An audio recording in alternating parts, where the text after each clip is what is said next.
All right, everybody. Welcome to the On the Record Podcast. Okay. I'm DJ Intence, and I'm here with my man Walt, man. What it do? Ain't Walt, nothing much. What's up, brother? Again. We're back at it again? We back at it again, though. Again. It is what it is. I'm sorry for Said he said he won't be here tonight. He had other arrangements, so he'll be again on Saturday night's episode, and then we'll have Said he said. Yep. And another Kevin, a.k.a. DJ Cram, will be in the set on Saturday night. The Triple Ks. Triple K's, that's it, man. Triple K, that's it. Triple K. Triple K and a W. Facts. Triple K and a W. Oh, man. Yo, That's fire, low key. It's been a crazy week, man. Who you telling, bro? Crazy week. Man, shit, I'm just thinking about my regular days and locking these hours in. Shoot, like today, my shift was I pretty much closed today. Like, I started work like around 9:32. I didn't punch out till 7:50. Well, you did a 10-hour shift? Something like that, yeah. Why? Yeah, Why? It's just to like fill gaps and stuff like that. But yeah. Okay. Listen, as long as that chicken makes sense, that's I'm it. good. I hope you get paid for it all, you man. know, so that's all that really matters for the most part. But yeah, it keeps me sharp because sometimes even if I'm not in it, like as far as the day, I've done so much and experienced enough where like I could just go and figure things out off of just like muscle memory. Oh yeah, nah, that's when you know you're in the zone. They call it. Yes. Being in the zone when you can. I remember. Shoot, I think it was 2 years ago, or maybe a year and a half ago. Actually, before COVID, when I was doing Thursday nights at the club, and I was doing from 1 p.m. and I didn't get out to 3 a.m. So I would do a day shift. Oh my god. And then do a night shift to DJ. Oh my god. I would DJ every Thursday was 10 hours, and then on top of that Wednesday night, I will also do the radio show. We will start at, I think it was 2 a.m. or 3 a.m. It was overnight. Yes. I was doing the 2 a.m. No. I forget, But no, it's at 2 o'clock. So I had to leave my house like 1:30, 1 o'clock to get there by 2. And I would do the radio show, do the after hours stuff in the radio show. And yeah, I didn't get home to the wee hours in the morning, man.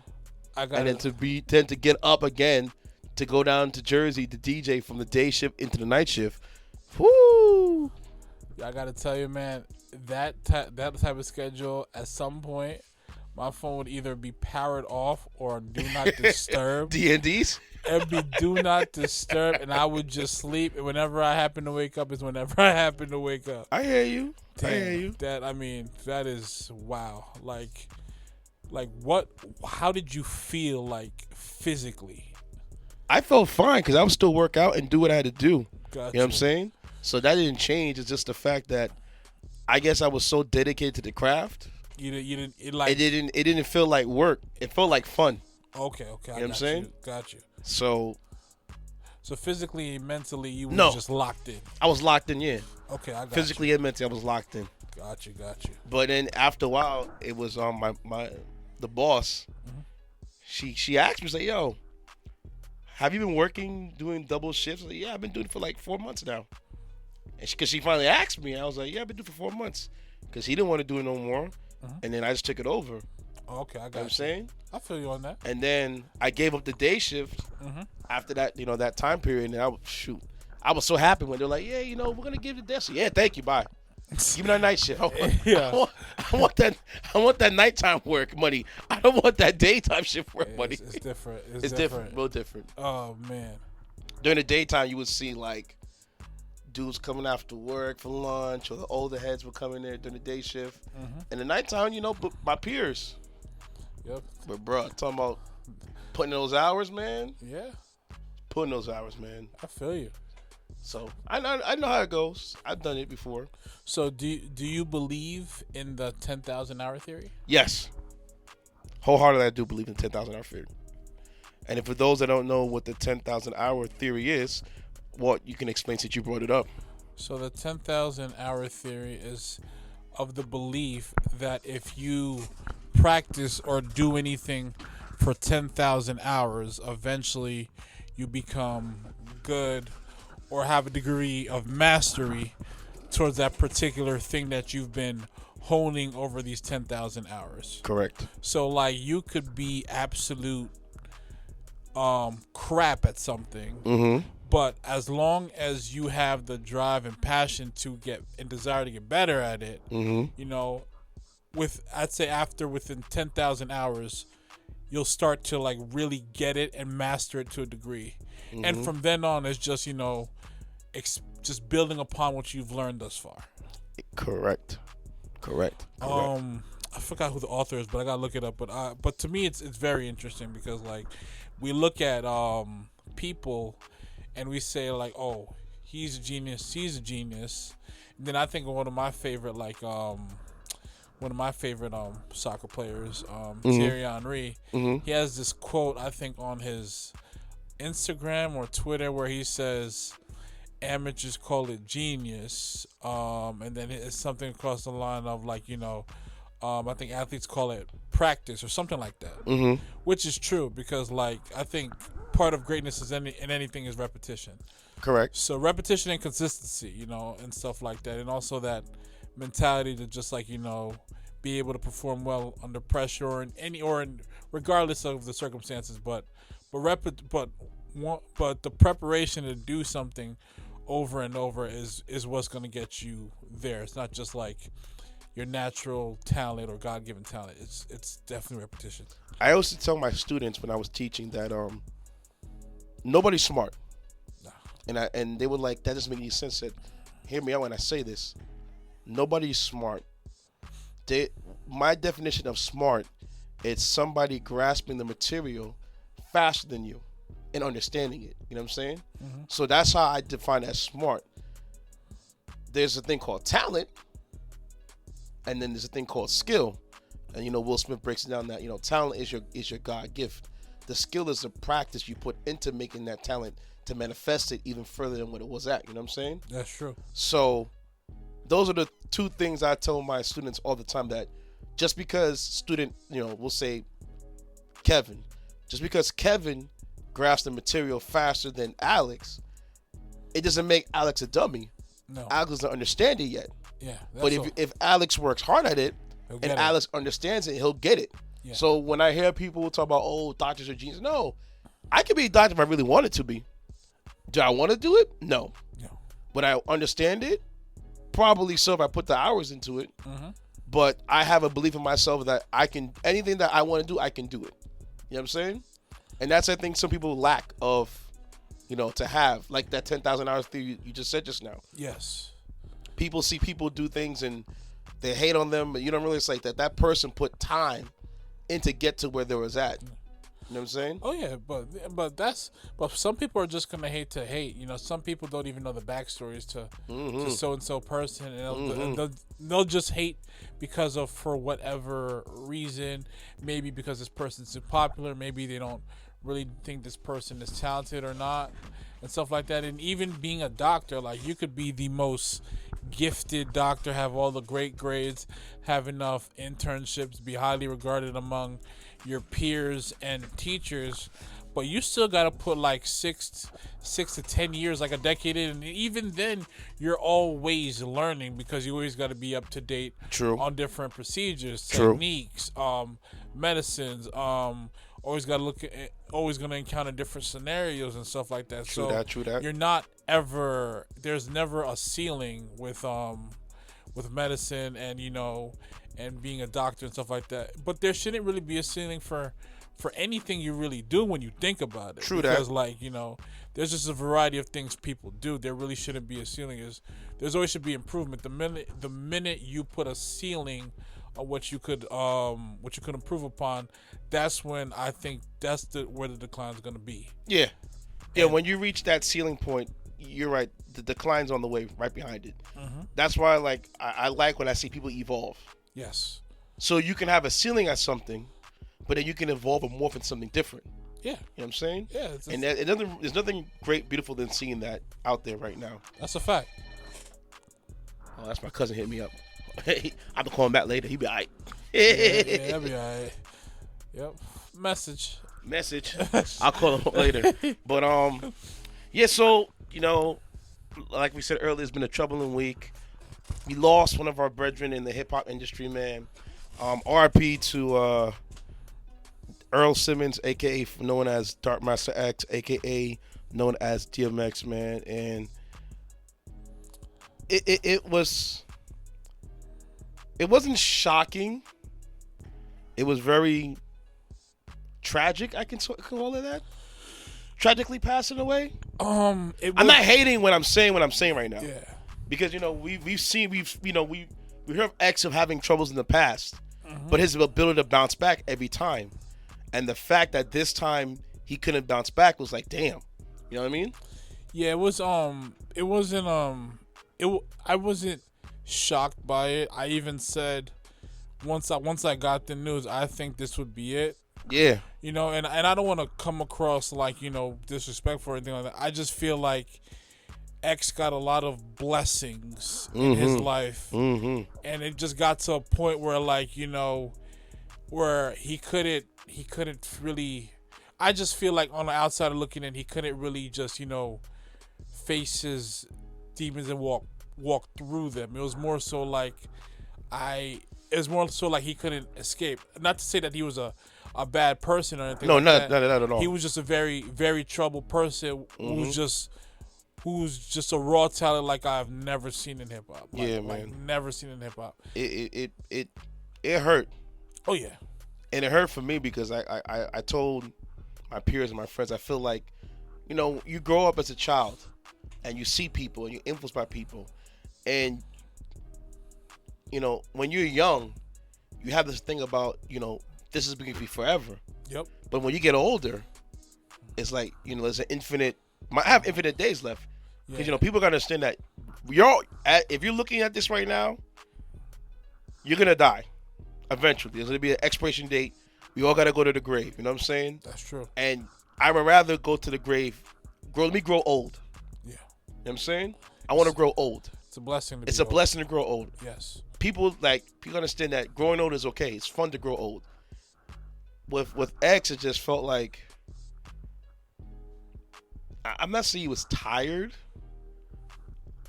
He was happy, but I don't know him like that, so I'm not gonna say what I say out there. You know what I'm saying? But rest in peace to him, man. And I want to give a couple of little facts along the way. It's hard, man. Guy was born in Mount Vernon. Yep. Born and raised in Yonkers. Had multiple platinum records. There's an interesting story on Complex. If you get a chance, check it out. Complex has the best rappers every year since '78. And DMX reign from 1998 onto 2006 was heavy. That's a ridiculous run. That's a heavy. That's 8 years. That's 8 years. And we're talking about projects after projects after projects, along with doing movies and stuff like that. I mean, like I said, this guy was just there's just people that just have an energy about them that you're just drawn to. Yes. And his level of authenticity and what he was talking about was just instant. And also the fact that he had the right team around him, particularly the producers, to match all that energy. Yes. Talk about from it, the production to what he brought to the table as an MC. And also, I always with rappers and stuff like that, I always look for distinction. And also, he had a great hip hop voice. When you listen to the way his voice cut through those beats and stuff like that, it's unreal. Like, he's one of those guys I can legitimately say, not only dudes respected and admire and would run, go to war for, but also women love this man like Tupac. Women loved X like Tupac. Clearly, he had 15 kids. True. You know what I'm saying? True. So, but I'm ladies also love talking about X, man. I'm also talking about X is one of these rappers where the most with all types of women, X could get him saying the craziest gutter-ish. Haha! That's one. I said it. Okay, all right. We got a swear jar where if we curse, we got to donate to the swear jar. Yay! But okay. Oh, man, if Sunny Seb was here. I made the exception. If Sunny Seb was here right now, he'll bury you. For DMX. I made the exception for DMX. And the point that I'm driving home is that I remember seeing I'm sure anybody could pull up clips of DMX talking to fans and stuff like that. Mm-hmm. But I literally saw DMX walk out of some store. He might have been somewhere in the South. Oh, that one. Yes. And a grown woman. Yes, I remember I saw that one too. Walked up to him. Well, more so like Power walked up to him, and like I don't know if she was power walking. She was more like she was like King Kong strutting over to him, yo. Yeah, that's facts. Like she was like when she got her picture. Rough Rider. Yeah, that had me dying. She hopped. I was like, "We're Rough Rider." Yo, she. Is that you? Yeah, back. That's you. Rough Rider. I was dying. I think she got a picture, the autograph. Yeah, she and did. then when she left, she looked like a schoolgirl. Yeah. Leave it like. Can you imagine someone like she had to be? She had to be like way in her 40s or 50s. She had to be late grown. 40s, early 50s. Yeah, grown woman. Maybe even mid 50s. Yeah, grown woman. And she saw DMX and she said she hit a U-turn. Yep. Drove up on him like she was going to rob him. Yeah. You know what I'm saying? X is standing there like, what's going on? Yeah. She hopped out, Rough Rider. Is that you, DMX? Someone give me my phone. Give me my phone. I'm on my phone right here, right now. Yes. Give me my phone. Exactly. I love you some DMX. And she was just saying bars for bars for bars. Yeah. And that's the power. Yeah. That's the power. Yep. That's that power. Like he's like every rapper is different. Like he wasn't the most lyrical miracle, but he had a great story, and the way his energy came on tracks, you just believed it. That's one thing. That's one thing I miss. Is just like rappers when they rap, you believe what they say, like you feel it, like and stuff like that. And when you listen to these records, like one of my favorite records that I recently posted on my IG, as as a tribute and homage to the passing of X, is Who We Be. Who We Be. I was going to talk about that. That's an anthem. It's an anthem. It's an anthem right and there. And everything he's talking about still resonates today. Oh yeah. Yep. And fun fact that the first time you heard X on the major scene was on Mace's 24 Hours to Live. 24 left until my death, so I'm gonna waste a lot of life, but I'll cherish every breath. I know exactly where I'm going, but I'ma send you there first. And with the doing, I'ma send you there worse. I've been living with a curse, and now it's all about to end. But before I go, say hello to my little friend. But I got to make it right, reconcile with my mother. Try to explain to my son, tell my girl I love her. See, boy up under the coat, snatch up my dog. Turn like 3 villains on Wall Street into a fog. Out with a bang, you will remember my name. I wanted to live forever, but this wasn't fame. If you had 24 hours to live, just think. Where would you go? What would you do? Who would you and who would you want to notify? Also, on the Locks, Money, Power, Respect. This is a beat that I can freak and just drop the rails. Bless us up with the ill. Know my skill. X from the grills. Hit 'em up, split 'em up, wet 'em up, and watch 'em come. Get 'em up, shut 'em up. When you do dirt, you get dirt. Trick, click, step back like I did work. This ain't no bluffing game. What you think I'm playing? Till you laying? To where the junkyard decaying? Mom's at home praying to coming home, but you not. Cause you sitting up in the trunk, starting to rot. And hell is hot, though, because I'm here now, baby. It's going down, baby. Get the 4 pound, baby, and let off up in the. Especially if you think he bigger. Get my mother trigger. Can I get mine? Is it gone? DMX representing one time with the song. Money, pound, respect, what you need in life. Money, pound, respect, what you eating right. Money, pound, respect, you can sleep at night. You'll see the light. What's the key to life? Also, you heard him on a cypher with him, LL Cool J, Cannabis, 4321. And Method Man. And Redman. Yeah. Stay out the dark, cause if I catch you when the sun is down, run it, clown, come up off that. I'm gon' gun it down, run it down. However it's gon' go, it's gon' be that. See that? That shit'll finish you, dog. Believe that. Where we at? Do you value your life? How much is your possessions? Don't be a stupid. Learn a lesson. I'm gon' get you either way, and it's better to live. So let me get what's in your sock, cause it's better to give, to receive. Believe what I say when I tell you. Don't make me put you somewhere where nobody will smell you. And when the lights is out, they don't come back on. This ain't a flick, you ain't gon' come back on. You ain't that strong, knew it was wrong, but you asked for it, baby. Use a big scheme, ask for it, baby. So I can hit you up on Front Street. You get dumb sweet, you want heat, one deep, leave 'em behind. One sleep. 1, 2, 3, 4, 5, 6, 7, blaze the hot trizac. Shine like heaven, 7, 6, 5, 4, 3, 2, 1. 1. Come on, Mr. Smith, come get some. And that's when the floodgates opened. Because when you heard X's voice just pierce through those songs, it's like, who's this guy? That's when everyone. I didn't grow up in that time, but the OGs were like, who's this guy coming? You know what I'm saying? And X burst on the scene in 98. He released It's Dark and Hell is Hot. On that album, he had Get At Me Dog, Rough Riders Anthem, Stop Being Greedy. No more shiny suits. How's It Going Down? No more Also, my personal suits. favorite is Damien that he dropped on that album. And I remember this clear because shout out to my boy Damien. He had a oh my gosh, I think it was a Sony CD player, a 6-disc CD player. See, back in the days, you understand. I Growing up, I know exactly what you're talking about. Back in the days, you were somebody in your neighborhood if you had like a little like radio in your room. Oh yeah, for sure. You know what I'm saying? Oh yeah. And cause that's how you got your music. You had it through the radio in your room. And I remember Damien, he had a 2-tape tech. So then my parents bought me a 6-disc CD player.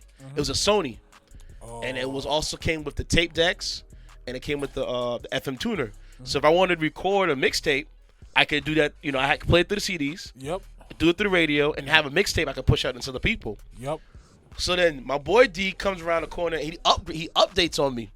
He comes with a bigger one than mine, but at the same time it was still cool. And then I heard that DMX album. I was like, who's this guy? And I'm like, I didn't say I didn't like it.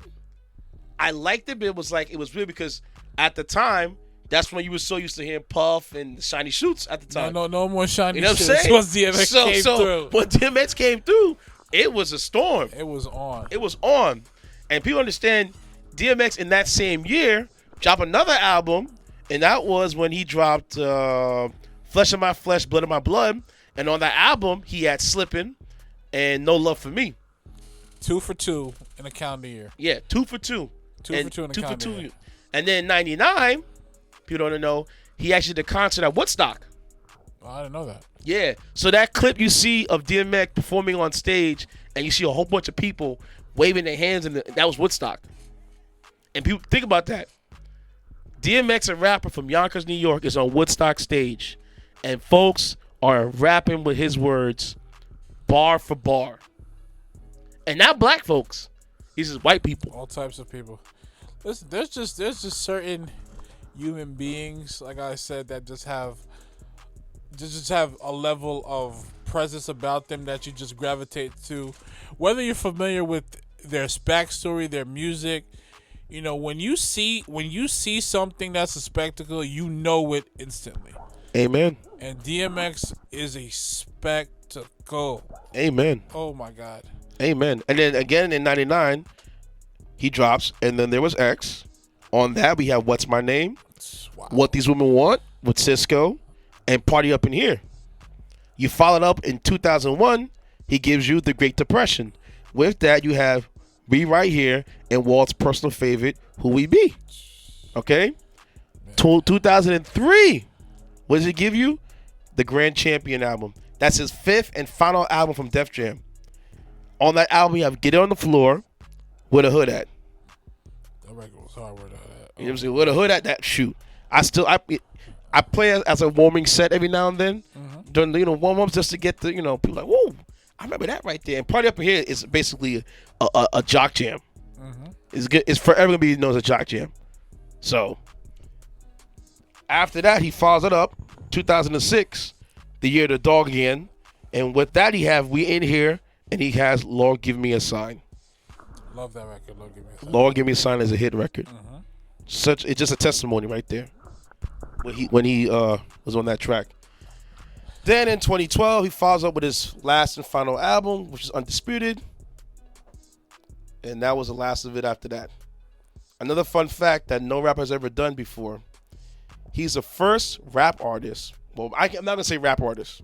He's the first artist period, to debut an album #1 5 times in a row on the Billboard charts. Wow.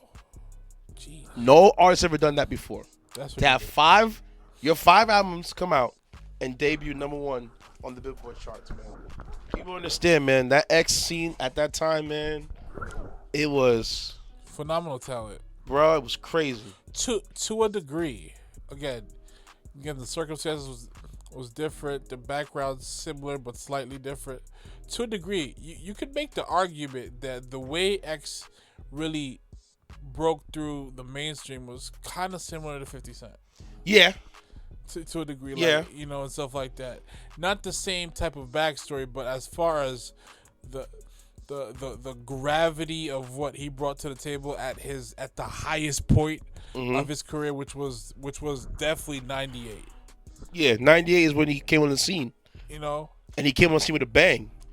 And then you follow up with 99. That was the year of Jigga, but remember, like I said, he still dropped the album. It was still, hits on that album. So, oh yeah. I think he had an honorable mention in that list of 99 when he came out with that project. Like around that time, you got to figure, especially 98, you had Outkast, doing what they do with their I think it was Aquemini, yeah. Yeah, Aquemini just came out. Then you had I think Lauryn Hill, the Miseducation of Yep, that was at the same time too. I think Q-Tip was working on his first solo album at that time. Hove had his project come out at the same time. Yep. It was everybody was winning and making great projects, and it was super competitive. Very competitive. And this guy was right there in the thick of things, and he gave you 2 for 2 in a calendar year, and they both were platinum albums. That's multi-platinum albums. That's a different type of that's you got to be in a different type of mode to do something like that. It's just such a, at that time, it's such a it's just such a ridiculous thing to do, because again, we're talking about a time before Napster, before LimeWire, before all that. I think Napster was Napster. I don't think Napster was out by then. I think probably was maybe a few years later. You know what? I'll get back to you on that one. Yeah, I gotta look. I remember that Napster was like 99, 2000, 2001, because I was downloading music around that time through Napster and Kazaa and BearShare and LimeWire and all that stuff back then. And so I think I might have got his discography through Napster. Listen, man, because it was the first of its kind at that time. Oh, for sure. And that's where the music industry. 2 for 2. My man wants 2 for 2 today, boy. 2 for 2. Damn, bro, what happened, man? Yeah, that's it. I just food hitting. That's part of it, but I just gotta call a spade. I just gotta call a spade a spade. Because my thing is, like, I think when we look at the past 20, 25 years, for the most part, technology is just on a different, has just been completely different, and it's come very quickly. Yeah. And with that has come, I think, complacency, arrogance, and lack of forward thinking. When you look at how much technology just has changed things, and how people were stuck in their ways, like, things that are undeniable that they chose to ignore. Like Blockbuster with Netflix, the music industry with Napster, things that were just undeniable right in front of your face, but you chose to ignore it based on your history, and you ultimately put yourself in a position, instead of adapting, you decided to put yourself in a position where now you're obsolete. It's funny that you talk about the internet and a lot of these industries. That's why I thought television was so ingenious to embrace the internet. Have to. It was smart of them. So they said, "You know what? Since you want to watch our show so badly, we'll let you stream it online. Go ahead." That's what I'm saying. Why fight the current? There's no point in doing it. There's no point in doing it, because it's eventually someone's gonna find a way to get through it. My thing is, like, you think that Netflix was just gonna come through, and they was just and set the blueprint, and no one else was gonna follow? Like, yeah. How unrealistic is that? It's terrible. It's a terrible choice of the music industry. That's what they're suffering for right now. If you compare the revenue that Spotify makes compared to Universal right now, go see who's actually making more money right now between Spotify and Universal, or Spotify and Warner Brothers, or Spotify and Sony Music. Go see it, and then come holler at me about how the tides is changing right now. Yep. You know, it's pros and cons. I think with the internet, especially when it comes to artists, it's level the playing field. You know? They have. I mean, sure, you're gonna have a lot of stuff that that's not you're not particularly fond of, or artists that you're not particularly fond of, but at least they're being heard. Yeah. For good, better or worse. Yeah. They're being heard versus before that, where you could be ultra talented, but if your politics wasn't in order, you were stuff shelved. like that, you was shelved. You were shelved. You was never heard from again. Forget never heard of. You forget never heard of again. You probably never heard of period. Yeah, it's that real, you know. You know what I'm saying? You never heard of at all. You know, I think we're in an era where there's where I'm sure there are quote unquote gatekeepers, but again, you're with a laptop, the right engineer, and the right song, you could pretty much bypass through all of that and get right to the people. Indeed. And stuff like that, because again, only the people who listen to your music and spread it through word of mouth and share it and post it on their IG story, do whatever, are ultimately gonna dictate your trajectory as an artist. True. That's it's basically your brand. Your brand's gonna help you out. Oh, for sure. Brand's help you out. But once again, RIP to DMX. Yes. Tragedy. At the age of 50.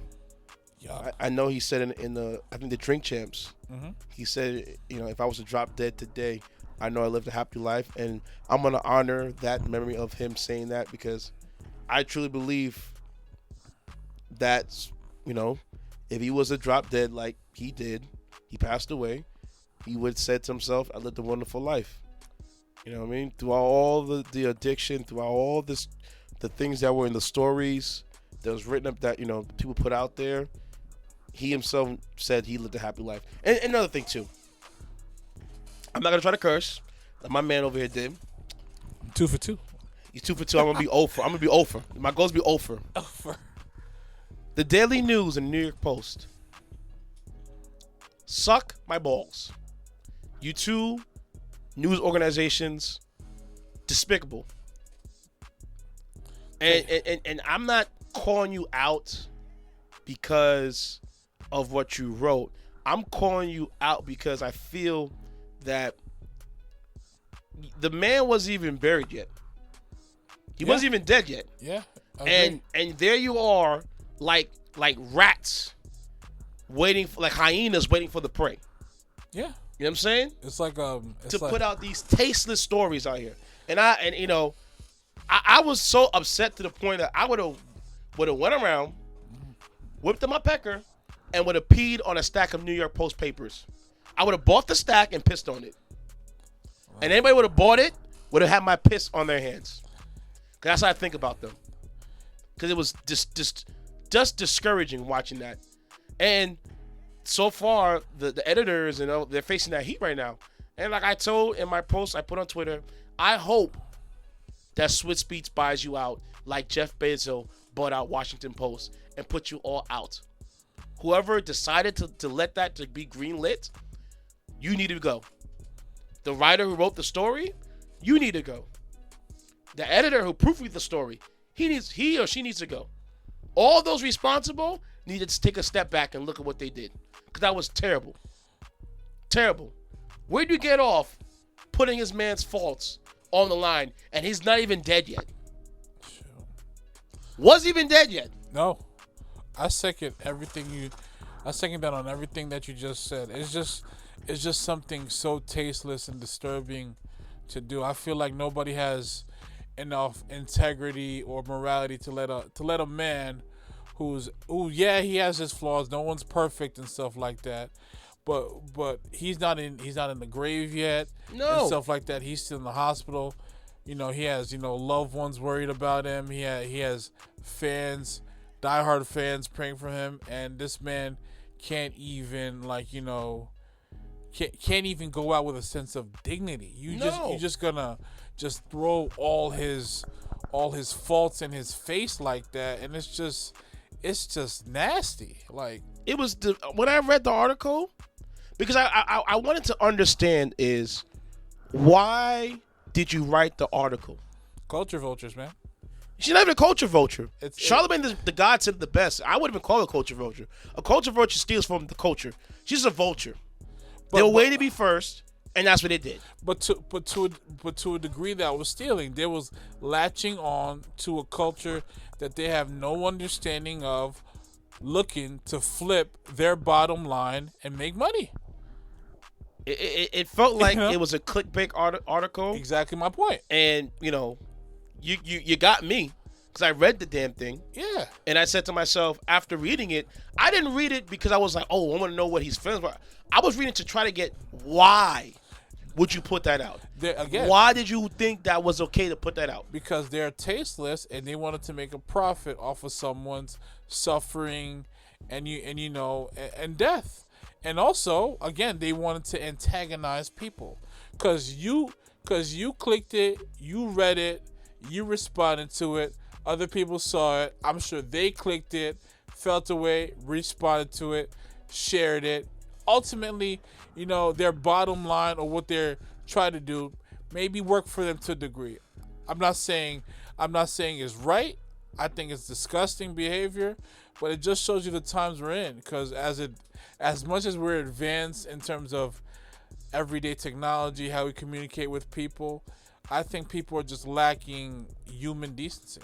Sure enough. And understanding. And sure enough. And they're just things that are happening today that wasn't happening before. Like the disrespect for people suffering and the dead is at a all-time high, man. It blows my mind when you think about it and stuff like that. The guy wasn't even dead yet. He wasn't even pronounced dead yet. No. And there you go, already throwing dirt on him. And granted, he was hooked up to a machine and et cetera, he became in grave condition. I understand that. But he's not dead yet. No. The body's not cold yet. No. And here you are already doing the effort that you were doing. It was disgusting. Yeah. Disgusting and uncalled for. Yep. For one of our own in New York. You know what I'm saying? When New York people do successful things, we claim it as our state. That was a state tasteless. I feel you. And I'm not even going to put the woman's name out there because I don't think she deserves it. I think it's the Post deserves all the vitriol because they allowed that to happen. It's crazy to me. I feel you, man. It's one of those times where you wish you had that Jeff Bezos money, just bought out the business and shut the whole thing down. Yeah, and put what you want to put there, and that's it. And everybody could just walk out and leave, and start over completely, because that level of energy, this notion to look past human decency and to look past respect for families, respect for a man suffering who ultimately, passed on. And I'm sure, I'm hoping that he's at peace. He's off to a better place, serving a better purpose. Maybe not in the physical, but in the spiritual realm. Because X has always been a spiritual individual and stuff like that.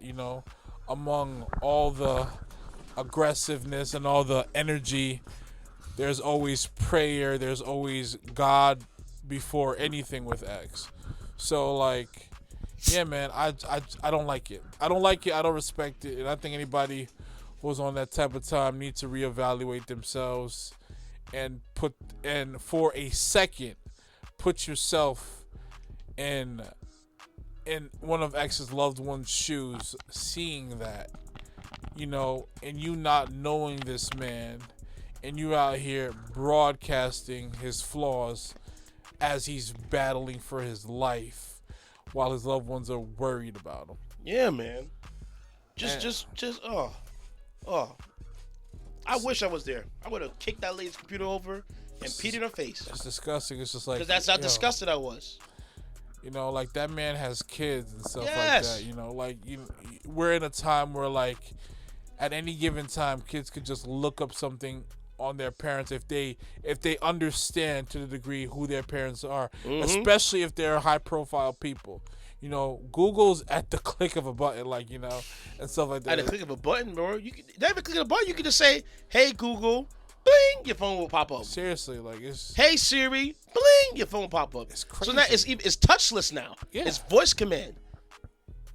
And then another thing that that got me upset too sometimes was the people like, oh, RP DMX. I'm like, yo, he's not dead yet. No. Relax. Let the people, let the family put the announcement out there first. But I will say there was a lot of misinformation. Oh, there was plenty because people were just rushing to be the first. Yeah. And I was like, nah, I'm not. I'd rather wait until the family or his estate said something first. Then yes. Then I'll, go over the process. And I also want to say shout out to his wife, Desiree.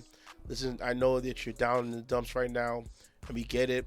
We're all praying for you to heal too as well, as far as your children with him too are concerned too, for that, for guidance for the children and for just well wishes, because it's just sad. We're gonna take a break. We'll be right back.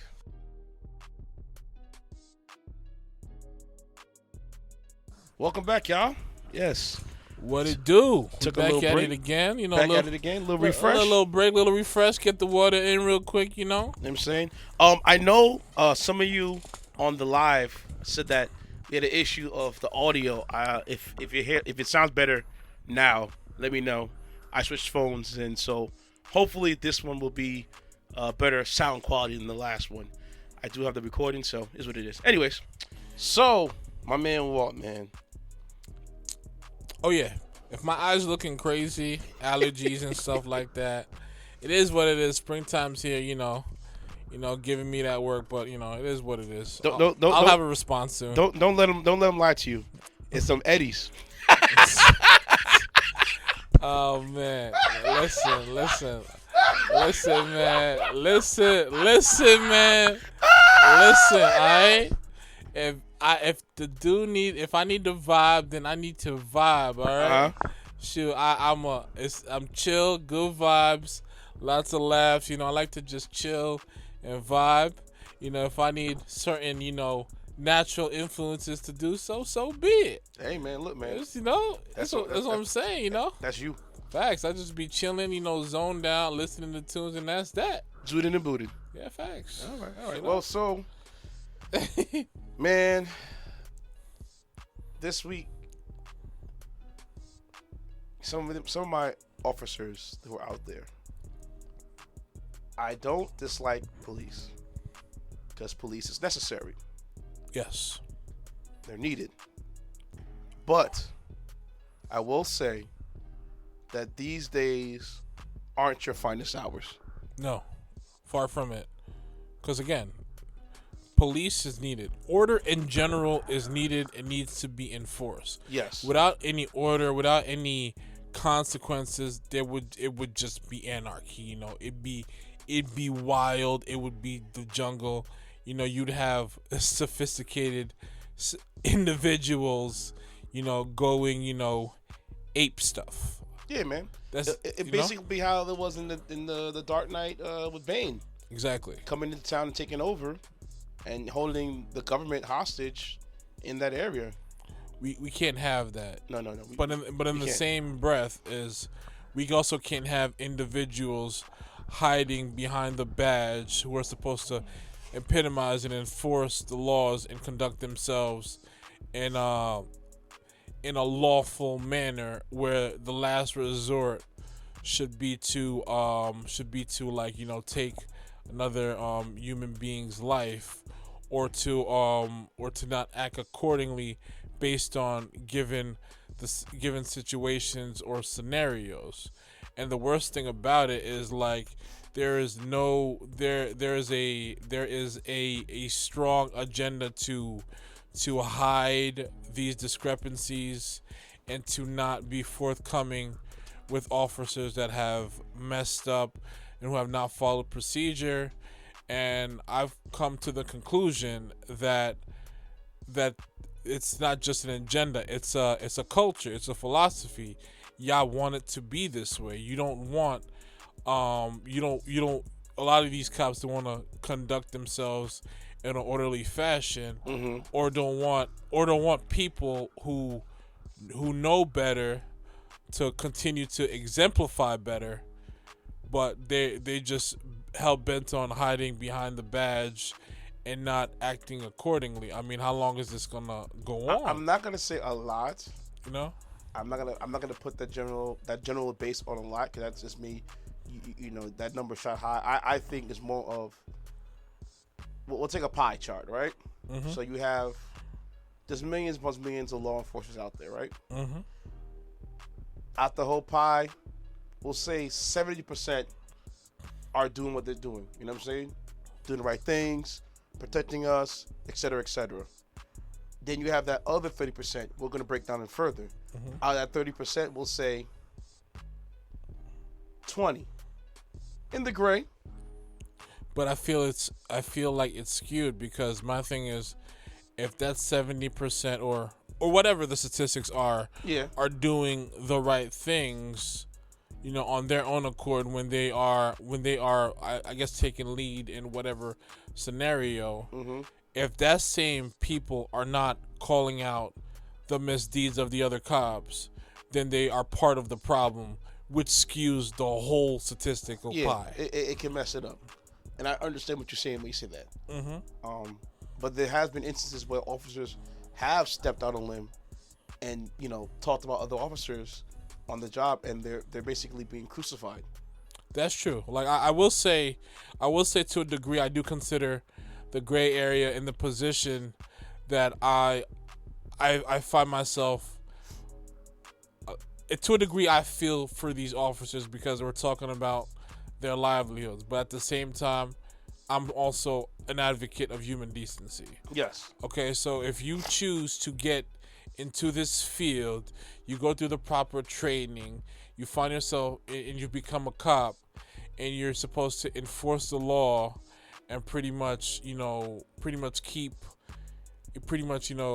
protect the innocent, and like and you know, just, you know, try to, like, you know, clean up as much crime as possible.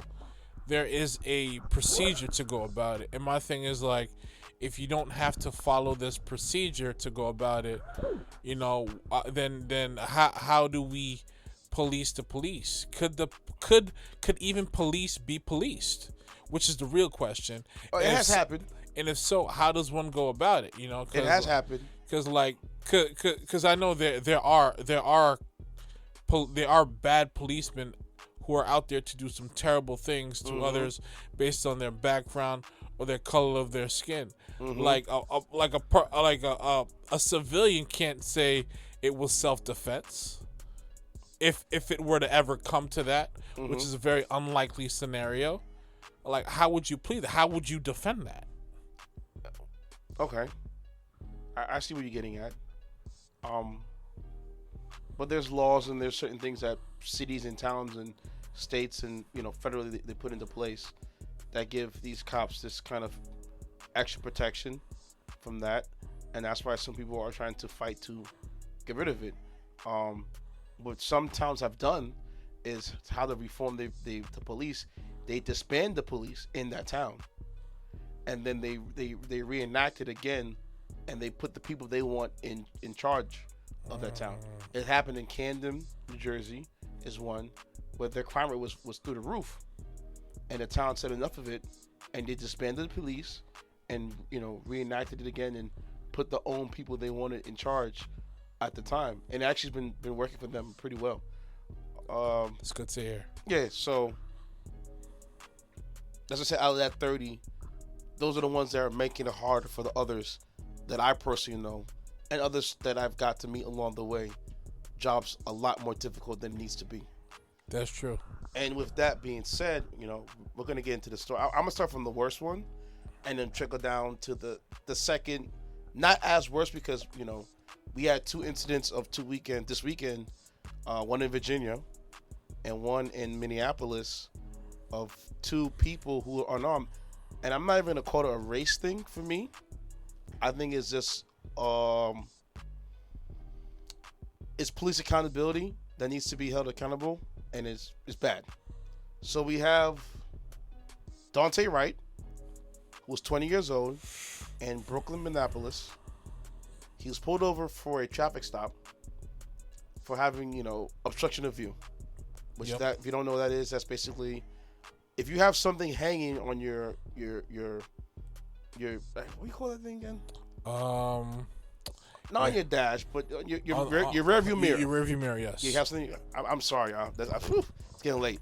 It's getting late. It's getting late. All right. All right. So if you have something on your rear view mirror, and they can call that for obstruction of view. Also, on top of that, I think it's registration and its tags, something with expired, suspended, etc., etc. So he got pulled up for a traffic stop. During the search, they said that Daunte had a warrant for his arrest. Come to find out, the warrant he had for his arrest was for something he had in 2019. He got caught for smoking weed. Harmless, no foul, no play. He pled guilty for the weed, and he was then charged a fine and fees, which came up to about $156 in dollars. Right? They put him on a payment plan.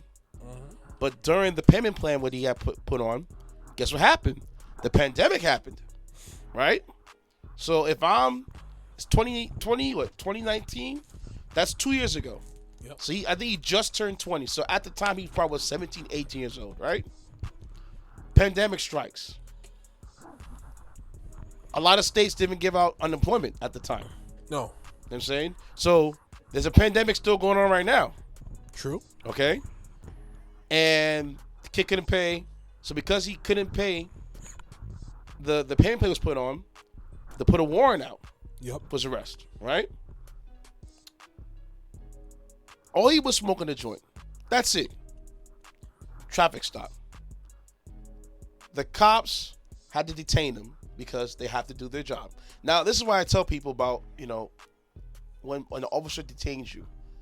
They can detain you for probable cause or whatever, et cetera, et cetera. Cops are allowed to do that. But you as a citizen can also sue them back. What up, Key? You can sue them. What's up, Keyshawn? For harm and for foul play, and you can be compensated for it. So a lot of times when I tell people, if I'm going to get arrested, I'm like, cool, you can arrest me, but just let you know my lawyer will be here. And my friends and my family who are officers will be here, and you look like a straight fool. Okay? Cool. Kid's being detained. It's about to be arrested. Here's where it got hairy, and it went to the complete left. I believe the kid was afraid because, it was a routine traffic stop, and he's thinking of nothing, no harm, no foul, because I've gotten pulled over with a suspended license before, and I didn't get detained. The cop just said, just go home. Cool. I went home. I got my ticket. I came to court, do what I had to do. They let me go. These officers, they arrested the kid. Shout out. How you doing, New Era? What's going on, brother? So these guys, they arrested this kid, right? And the tussle of them arresting the kid, a female officer who was actually, I just found out she's put in 25 years on the force. 25 years. So you should you should be an expert at this, right? Because if I work in a job for 25 years, I should be an expert. Cool. She's also the president of the police union, too. Wow. All right? A lot of seniority. So a lot of power this woman has behind her back. Uh-huh. They're going to detain him. There's a tussle. The kid tried to go back in his vehicle and drive off just to go home. I understand, you're nervous, whatever. The cop pulls out her weapon. She says, I'm going to tase you, right? She says, I'm going to tase you again, twice. The kid's unresponsive. She yells out, taser, taser, taser. But instead of having the taser in her hand, the officer has a gun. A single shot bullet into the kid's side. The kid dies. Okay? I repeat, the kid dies. The officer shot the kid in the left side because he was sitting in the car. Yeah, it was on the left side. And it killed him. And for me, like I told other people when I put my post out about the whole situation, this falls into, for me, of police accountability. Do you agree? Yes. Because it's two things. It's one.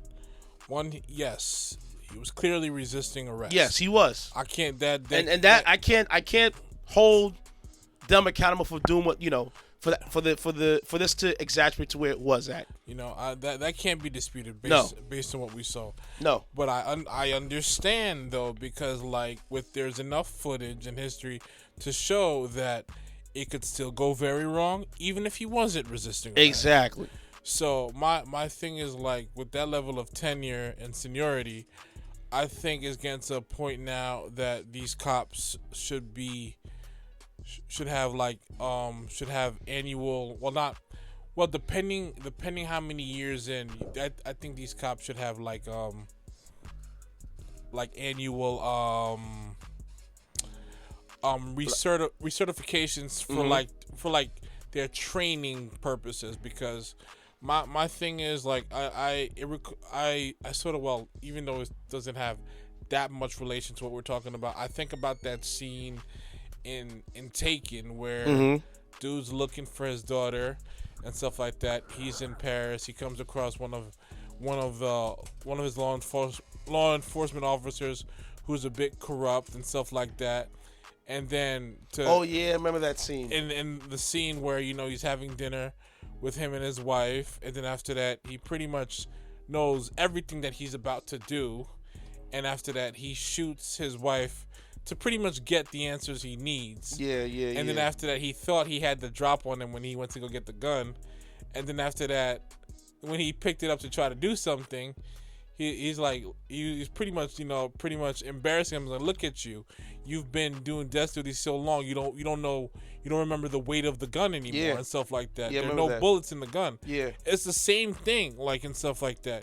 You're 25 years in, and it seems like she got lazy and complacent and stuff like that, because maybe in her mind, maybe she's getting closer to a pension and about to retire, but it's just you should know when you have that belt around you where everything is instinctually. Yeah, second nature. You should know that if you're grabbing this, okay, this is your gun, or if you're grabbing this is the taser, and stuff like that. These are people's lives we're talking about. These are not little mistakes like you breaking a glass or a vase at home. Or you crashing a cop car, or it's what I'm saying, something simple. This is lives you're dealing with. These are people's family members who are irreplaceable. Yeah, amen. You cannot replace people like that. It's just, you just cannot. No. And my thing is just again, I understand his fear and panic and stuff like that, but again, there's enough evidence to show that this could have still went down the very same way, even if he didn't move. True. I will say that there is gonna, if she's able to beat this, it'll be partially because of the resisting the arrest, but that should not excuse the fact that she's calling for the taser, and meanwhile she doesn't realize that she actually grabbed her gun and shot him. Talk about it. So my thing is if you're gonna have that much, if you're gonna have that many years, and there has to be periodical training for stuff like that, even if it's random. Because my thing is how long does it take to be officer? Oh my gosh, I think it takes a year or two. A year of police training. A year or two to go to the academy. Training. To go to the academy. And how long does it take to be an official doctor? 10 years plus. You see the disparity there, right? True.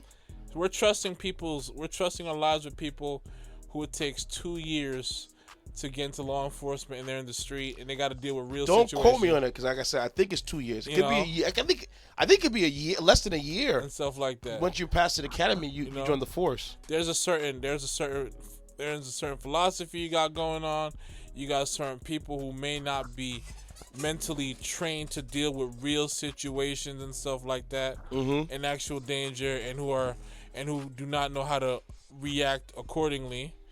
And then meanwhile, we got doctors who do countless internships and who never stop learning. We wouldn't trust someone who said, I'm a neurosurgeon, and you'd be like, how many years of school did you do? 2 years? No, that We wouldn't wouldn't do that. That wouldn't fly. unless you fast track your way through school. But even still, So you still need to put the years in. So why should it fly with law enforcement? There's civilians, there are people, going about their lives, and they have to deal with whatever comes their way. Talk about as soon as they leave their homes. Shout out to my man Cash Burner 5,000. I see you, brother.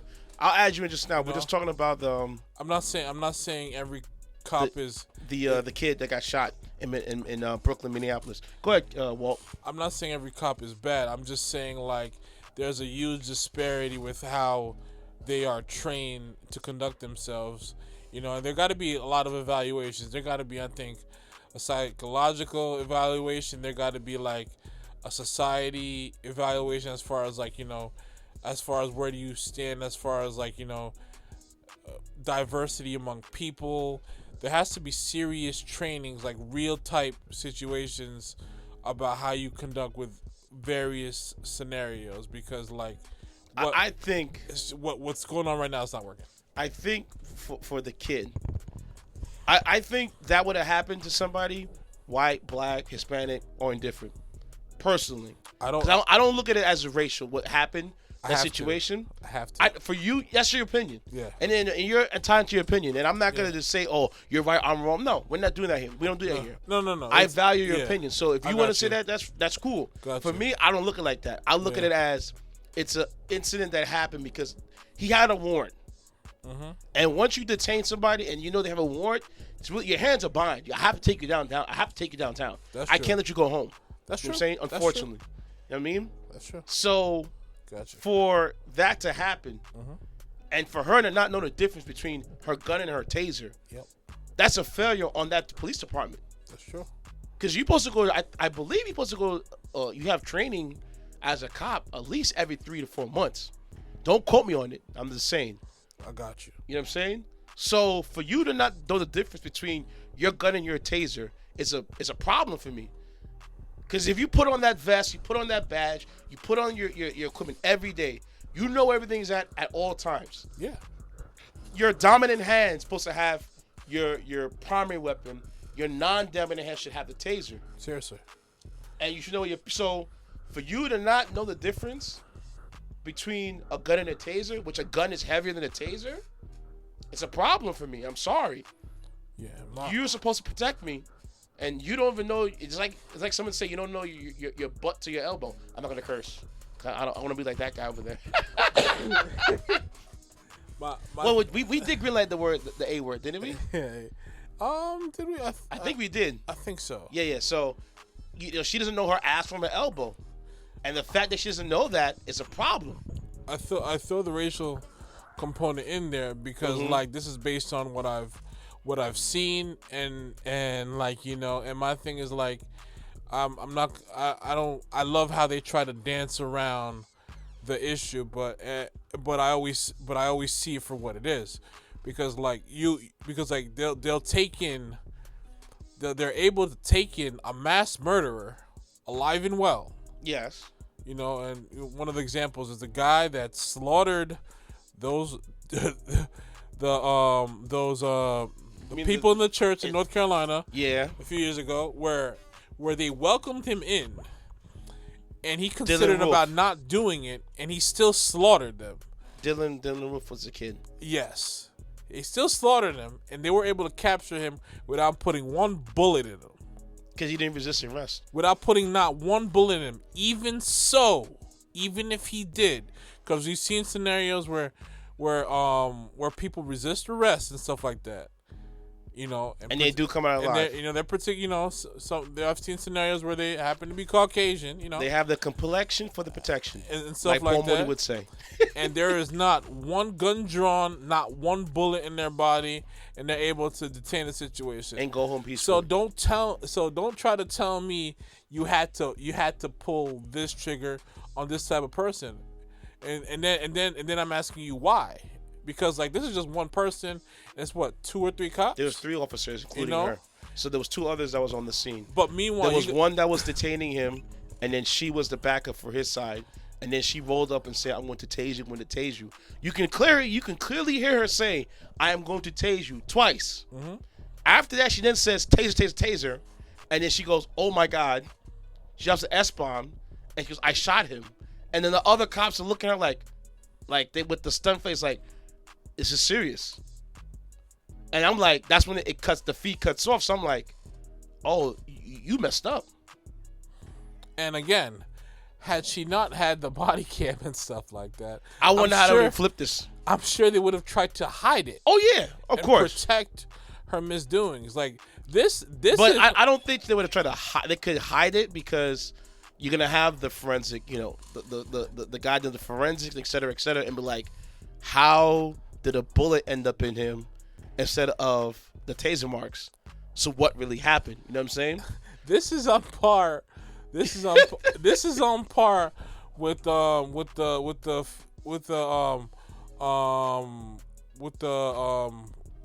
woman cop in Dallas who happens to who happens to live in the building and apparently walk into someone else's house thinking it's her, and instead of asking questions, she shot him. She shot first. Yeah. And we're supposed to be like, "Oh, I made a mistake. I thought this was my place." How do you not realize you're not in your own space? What was her name again? The guy's name? It was Botham Jean Baptiste, right? Or it was it was Botham Jean. Yeah, that was that was 2019. And I think she got 10 years or something like that. I believe she had a reduced rate. Or reduced rate. Like I mean, call it what you want and stuff like that, but I'm not into this forgiveness type thing. If I lose a loved one, it's honestly, this is just me now. I'm not saying it can't change down the road as I get older, but I'm on some eye for an eye mentality. I'm not trying to hear you talk about I messed up and stuff like that. No, you took a person off this planet that meant a lot to their family members, their friends, whoever, off of recklessness. And you are the law. Talk about it. And stuff like that. So I'm not trying to forgive you. I'm not trying to hear. I don't even want to see your face, to be honest with you. Ooh. That's the type of. That's how you feel? Yeah, that's how I feel. That dude that dude was in his home enjoying his ice cream, watching probably his favorite show in his crib. And the last thing he thought was like someone would come in thinking it's their crib and shoot him dead. Yeah. And then try to lie about it. That's the thing that made it worse for her. I believe if she was honest from the jump, it would have been so bad. But because she lied about it, everything went to the left. It's never that. And then the I think it was his neighbor or one of the eyewitnesses or something like that. He ends up eventually dead. I think. Yeah. So look how dark this got. Yeah. A guy got shot in his own home for no reason. One of the key witnesses eventually, I think, testified, and then ended up dead. Look how dark this got. It got kind of scary down there for a minute. I forgot how he even died, to be honest. Shoot. I know he did pass on, but it's just I feel with that one, with this incident, you may call it racial. I call it lack of training, because you should know better. You know what I'm saying? Was it excessive force? Yeah, a little bit, because you could have pepper sprayed him. Listen, even you could have grabbed situation better. You could have let him go and chase him down. You know who he is. Now he can get away. My thing is, it's a numbers game. True that. There's already a fear factor among one. The fear factors have amplified once it becomes more than one. Mm-hmm. You pretty much, that person resisting arrest ultimately is at your mercy. There is no reason why they were unable to pretty much to not take care of that situation and nip it in the bud, and where he could have left in the back of that cop car with not one bullet in him. Ain't no reason. There is no excuse for that. It's like don't piss on me and tell me it's rain. There you go. Don't do that. There you go, man. I'm not trying to understand or you dance around what's right in front of my face. Don't do that. Because it's disrespectful. It's like don't patronize me. Just tell me what it is. If you don't like me for my color, let me know. Don't hide it. Let's be as transparent as one can be. And then what makes it even so more egregious was that the kid was on the phone with his mother when this whole thing was going down. Talk about trauma. Talk about more trauma. You know what I'm saying? And I think the girlfriend was in the front seat next to him. So it's just all around sadness. Yeah. All around sadness. And like I said, I'm not gonna jump on the necks of the officers because he was resisting arrest. Because like I told people, if they're gonna detain you, let them detain you. You will get compensation for it, trust me. Because that's what the lawyers are there for when you hire a lawyer, because of either mistaken identity or et cetera, et cetera. You know what I'm saying? You will get compensation, and also you can say, listen, I want an apology and I want a compensation. That's what I want. Am I the son of NDA? Cool about it, but as long as I know that F you pay me happens afterwards, I'm cool about it. It's just demoralizing. You know the law, you follow the law. They still move. The goalposts are still moved, and this still could go very wrong where you don't get home. It's funny that you talk about what this kick is. I think my boy told me a story about a bunch of city cops, 2 city cops in the city, and he said how there was a male that they were targeting, right, civilian, and he's walking his neighborhood, going to his family's house, et cetera, et cetera. So they pressed him, and the guy was like, the officers are being like, you have this, you have that, et cetera, et cetera, et cetera. Come to find out, the guy they were pressing was actually a police chief in New York City. Those 2 guys that did that to him, screwed. They're dragging those 2 guys through the mud. Throughout that department. They're probably being sent to, like, you're going to do desk duty today. Tomorrow you're going to be in the docks. Wednesday you're going to be doing traffic duty here. You're going to do traffic duty there. We're going to put you on foot here. We're going to put you, like, they're just probably taking these guys to the point where they're probably like, I quit. So be it. You know what I'm saying? Because you guys were just doing what you're doing was just very disrespectful. Sure, they probably were better off quitting because apparently, had that person not been in a position of power and authority, who knows what would have happened? Crazy. And then boils down to the second incident that happened. This didn't happen recently. This happened last December. So the video just came out right now. Exactly. And look when we found out about it. It happened last December. And now we found out about it. What month are we in? It is April. Ain't this a similar situation to the dude that went running? To the dude that went running in Atlanta, right on a jog, and after that, these 2 guys taking matters into their own hands, and killing them, and it took like 4 or 5 months for them to be arrested and to be set on trial. And again, I ask you, so and mind you, they had it on camera. They had it on camera with him running in the neighborhood, and those 2 guys went over and it was harassing the young gentleman. Oh gosh, you know what? And I talked about it on I'm gonna put a pause segment. You heard it, you read the article, you saw the article, but when you saw the video, that's what was like, whoa. Yeah. Whoa. Yep. Could you imagine you going out for a jog? Like, that's like me going to the gym, and I get to the gym and I get killed by the police because I'm going to the gym. Well, these gentlemen were not, I guess, active cops. No, they took the law into their own hands. Yes, they did. Yes, they did. And chased this man down and wanted him to stop. Meanwhile, he does not know who they are. I'm sure he wasn't aware that they had weapons, but he was to stop and do what? Have a conversation with them? And mind you, they hopped out the vehicle and shot the guy. Point blank range. Meanwhile, all this guy is doing is running. Running his neighborhood, having a good old time. And just running around. What was the excuse again? Oh, man. They had caught him on camera going in somebody's house. Or he fit the description of a thief? Of a thief or something like that. But, look, I've done it before. when I see a house being built, I've come to the property looking like it's nice, and I walked off. I may look inside the garage and like that's very nice, and go about my business. But that's not making me get killed for it. It's ridiculous. That's the thing. You know, it's funny. What's his name? When I do my Aubrey or something like that. I think it was Aubrey. During the article, it will come up. I'll come and name it. But I remember. I can't say remember. One thing I'm grateful for, especially when I do my deliveries and I go to these clubs, that I'm able to come home safely. Yeah.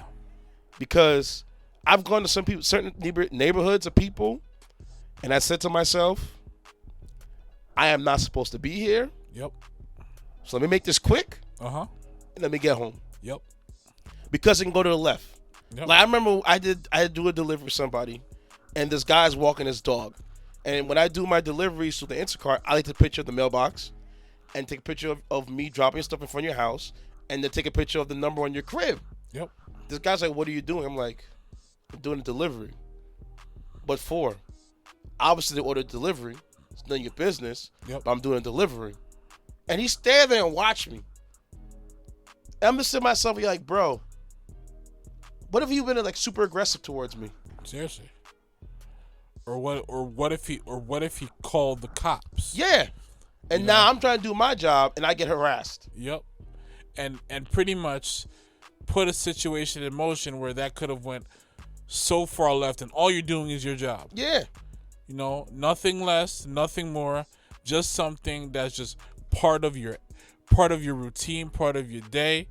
It's something that is the norm in today's society. Bro, they had an incident in LA.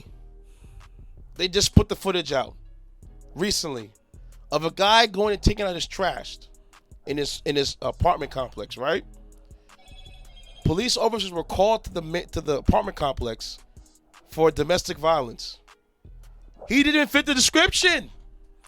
But because he was outside taking his trash, they thought it was him. This is what I'm talking about. You officers need to do more work. It really blurs the lines to as far as who are the real criminals. The guys who are enforcing the law, are they the real criminals? Because like my thing is like, if you want transparency, why are you guys hiding stuff that should be addressed immediately? Bro, why does it have to be brought to light months after the fact? I don't know why. Because it's the optics. You know, they know the time that we're in right now, and a lot of these police, they don't want that stress and that drama in their life. But at the same time, though, do better. You have to do better. Yes, put the badge down. Put the badge down. Yeah. You know? If this ain't you, put the badge down. You know what I'm saying? If you can't uphold yourself to the highest standard that badge gives you, you don't deserve to have it. You know, stop wasting people's times. And stop wasting my tax dollars. You know, stop wasting tax dollars. You know, stop killing people for no reason and stuff like that. Just think about it. This guy, the other incident with the young second lieutenant, I think his name is Caron. Nazario. Nazario. That was what I'm talking about in Virginia. In Virginia, right? Now, here's the thing with him, right? Because now since you opened the package for that story, we're gonna go into that. Apparently, he got pulled over because he didn't have back license plates on his vehicle, right? Cool. When the cops had flashed him down, he drove an extra mile down the road, right? He said he drove down there because he felt unsafe and he wanted to be in the well-lit area, which you have every right to do that. You know what I'm saying? Now, as a cop, you have to have a cool, calm head for situations, right? The officer, I have it right here. His name is Mr. Gutierrez, right? And Mr. Crocker. I don't know if you've seen the footage, but dude, Gutierrez was out of his mind. Yeah. Crocker's, he's trying to comply with the guy. They both have the guns drawn because it doesn't look right that, it's like you're aiding and abetting me from me. You know what I'm saying? And it was almost like a police chase. And he was like, listen, bro, I'm nervous. I've been seeing what's going on. That's Lieutenant Caron Nazario, who's actually black and Latino, right? He gets down the road. He opens his window up, has his hands outside. The cops are like, get out your car. And he's like, I don't feel safe. Now, like, this is where, for me, I think Nazario was super intelligent for keeping his hands out. Because if he don't put his hand inside his car, That's going a different place. it might go in a different place. It's going to a different place. Sometimes. And the way this climate is at right now, it can go way to a different place. It's going That it didn't need to. But for him driving on the road, the extra mile to be in the middle of the area, you basically, kind of pissed off the officers, and I get it.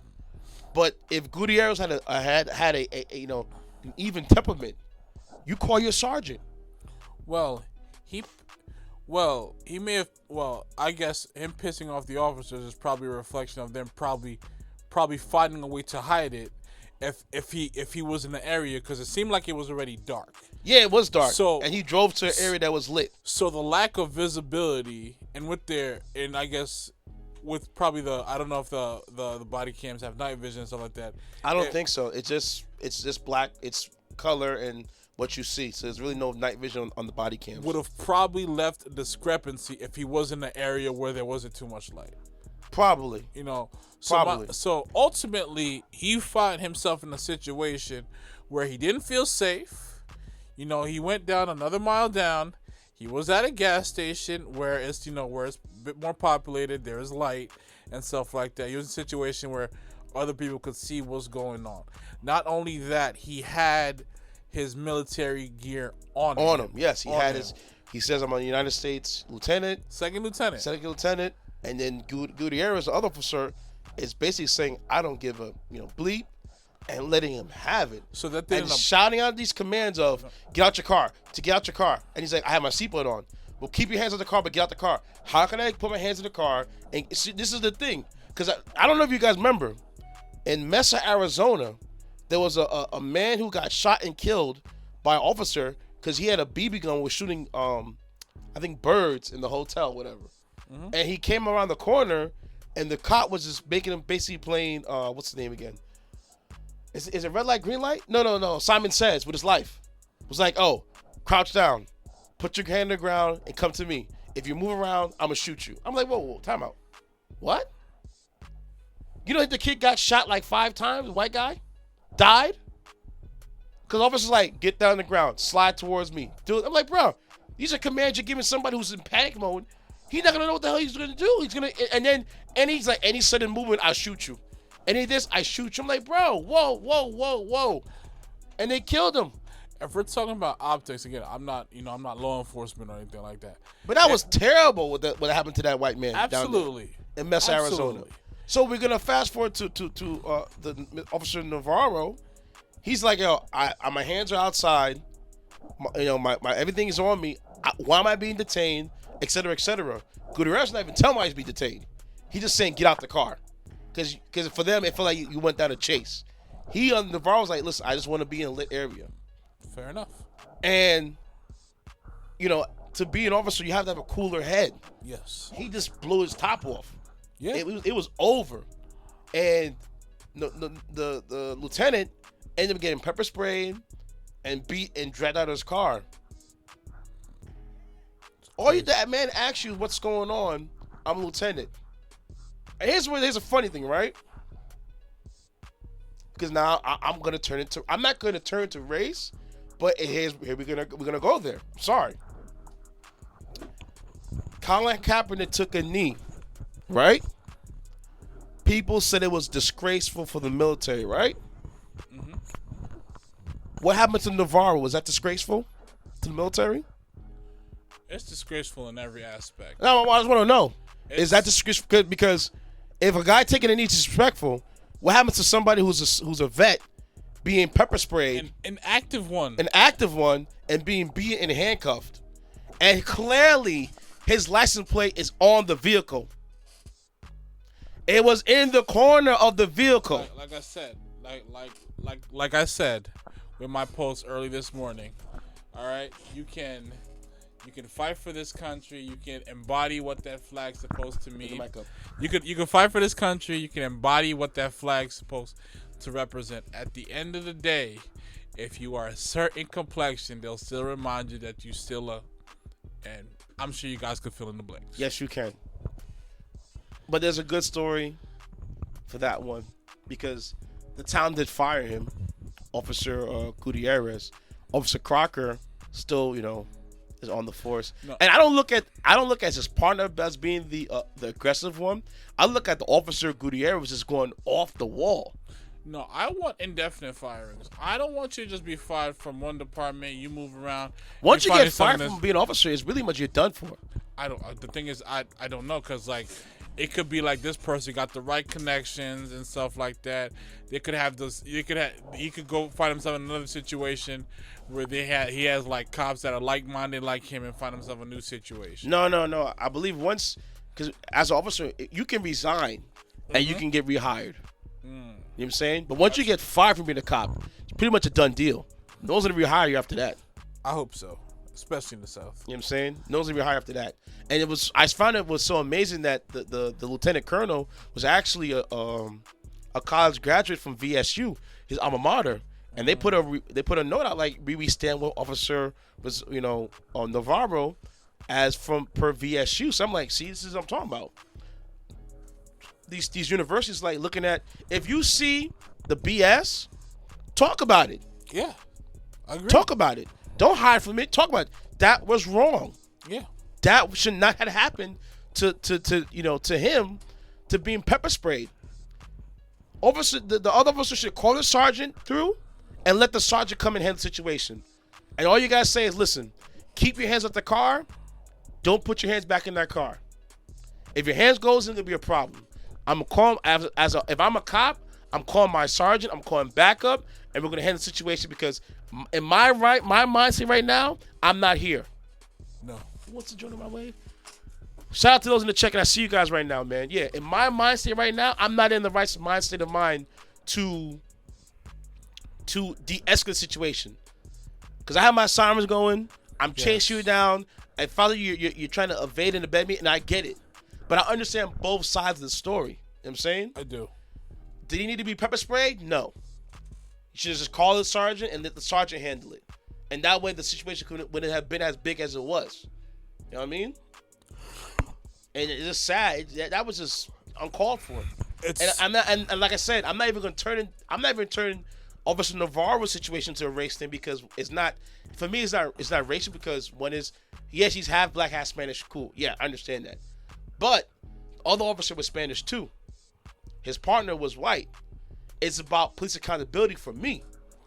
I want to hold both of these officers accountable for the death of Daunte Wright and for them pepper spraying Officer Navarro because that's just uncalled for.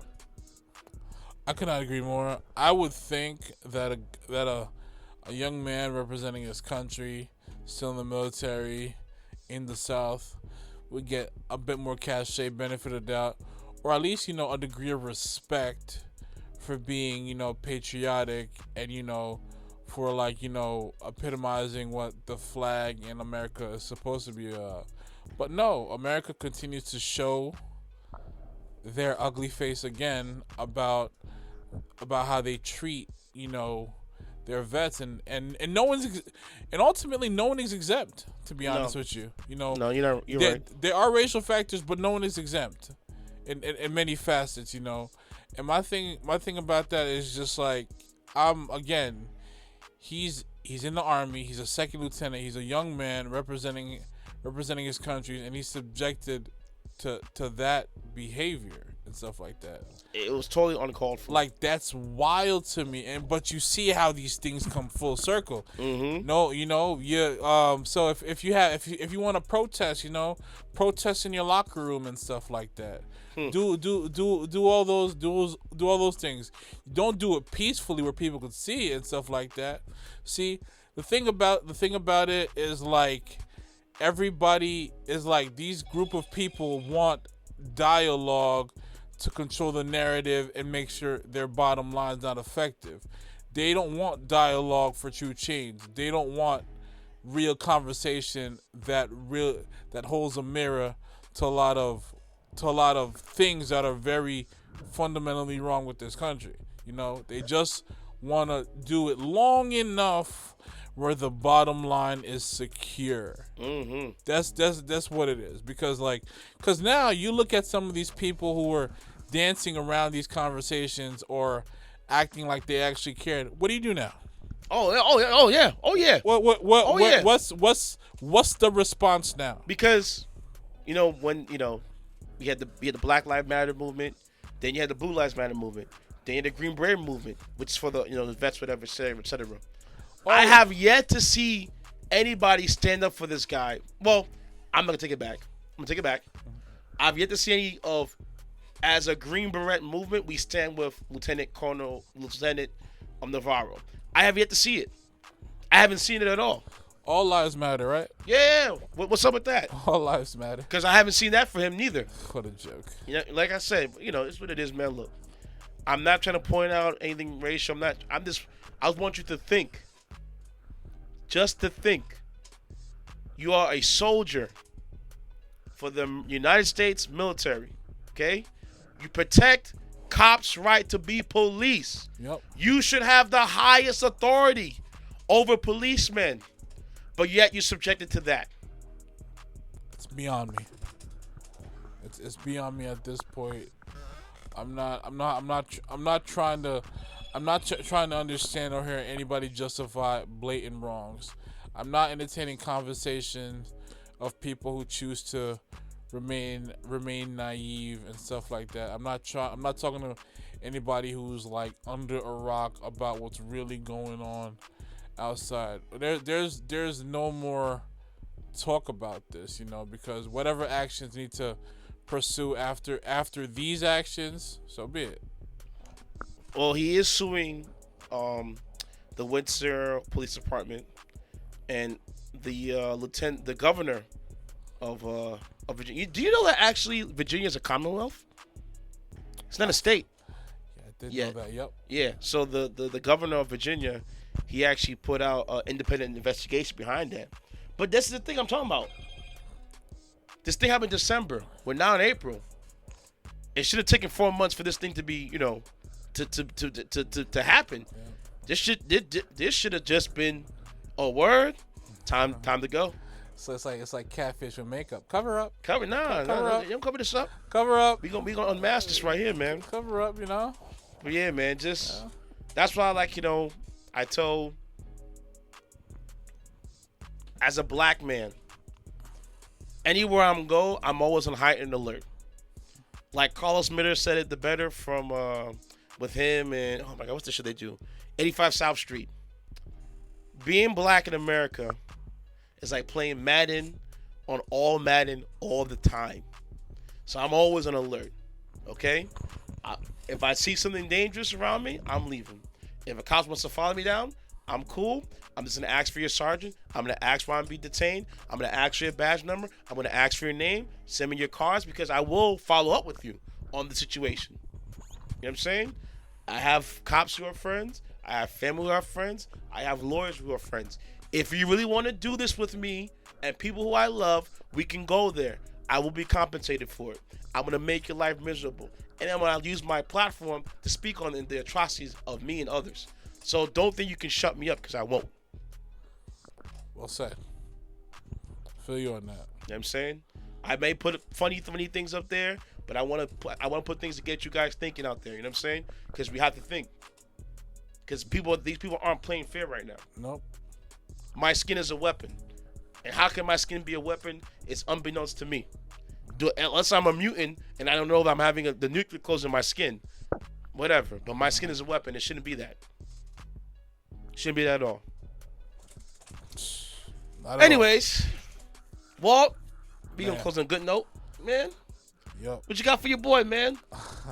Because we did Sweetie last week, and he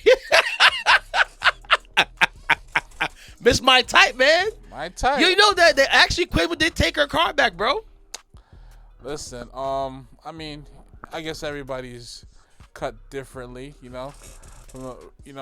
I personally would not have taken taking the car back. You know, it is what it is. Well, because you're a lovable guy, man. She can keep on pushing it, but I will say, you know, it wasn't Sweetie's finest hour.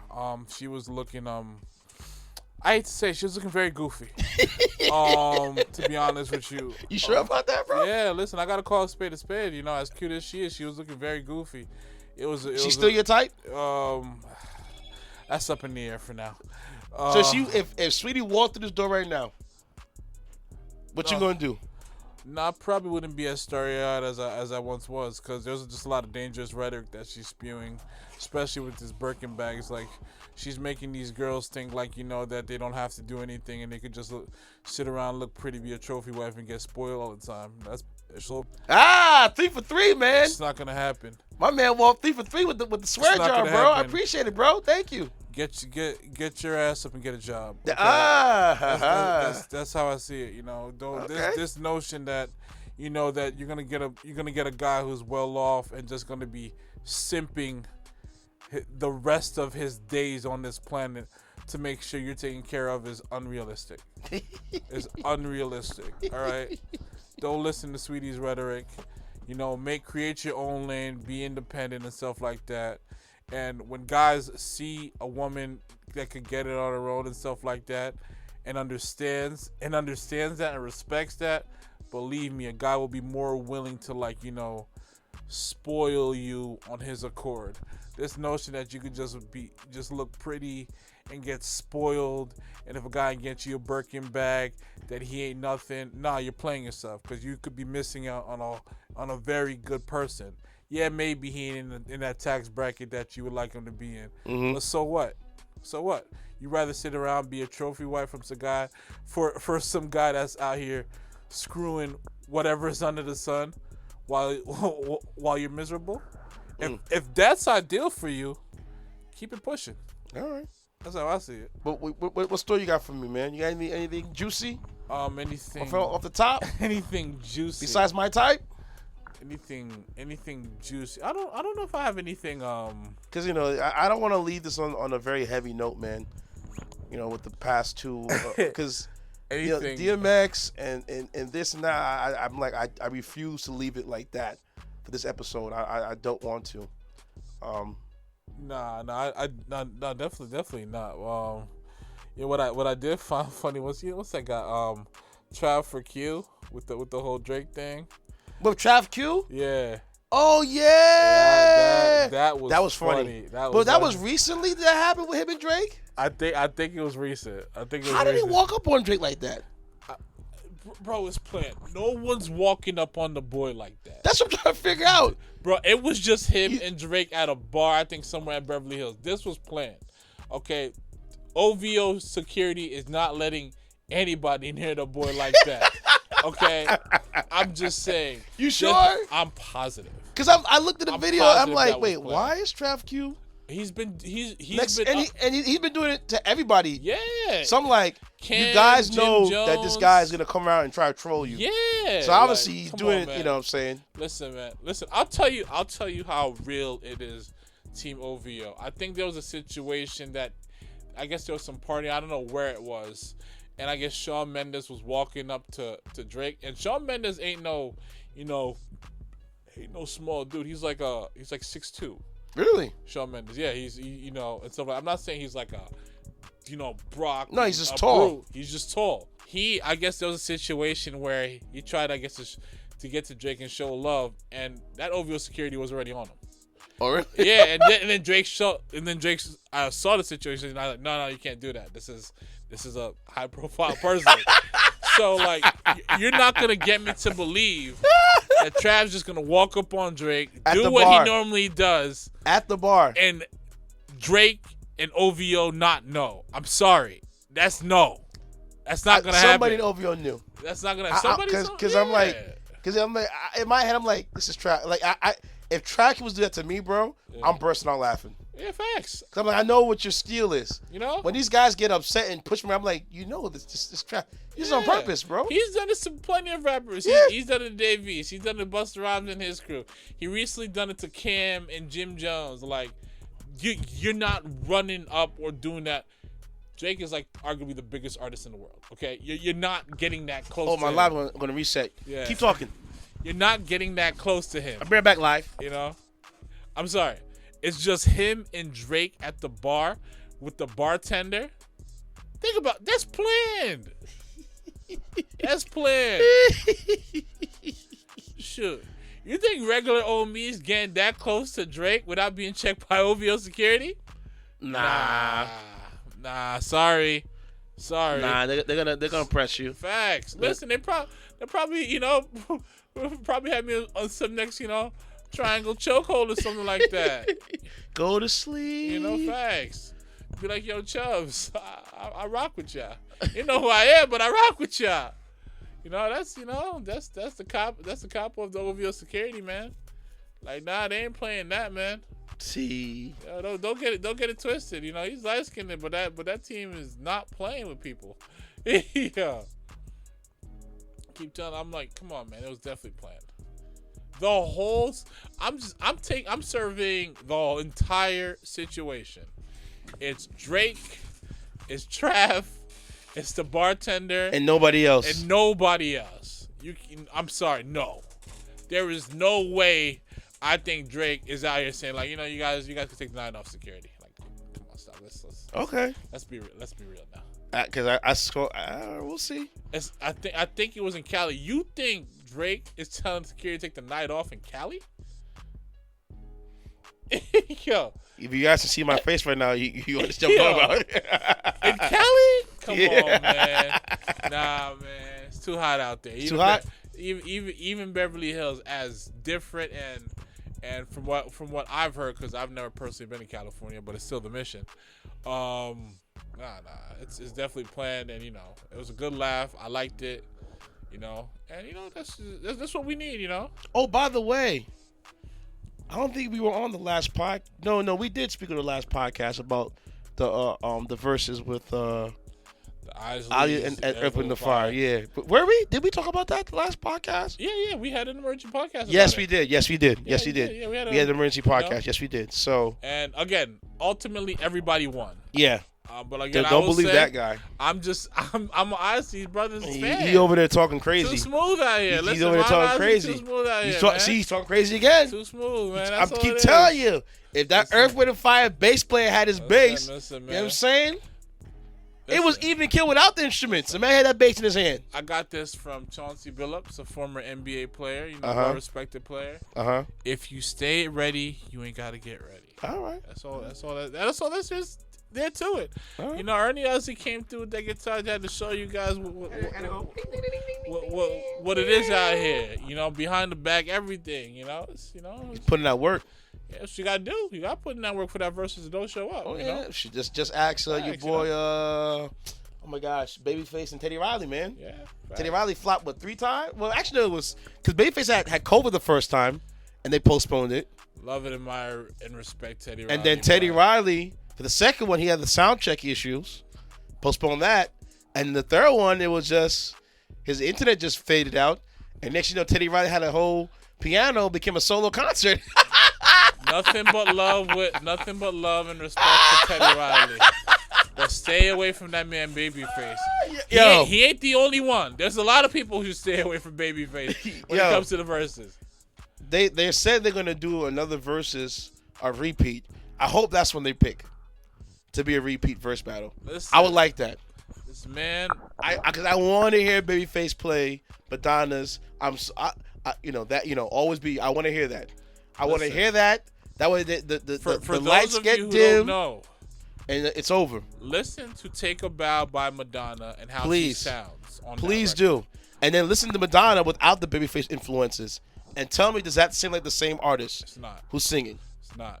It's not the same guy. It's not. Not the same. Some girl. Yeah, sorry. it sounding different. The mood was different. Oh yeah. Babyface is a dangerous matchup for a lot of people. It is what it is. What up, Cooley?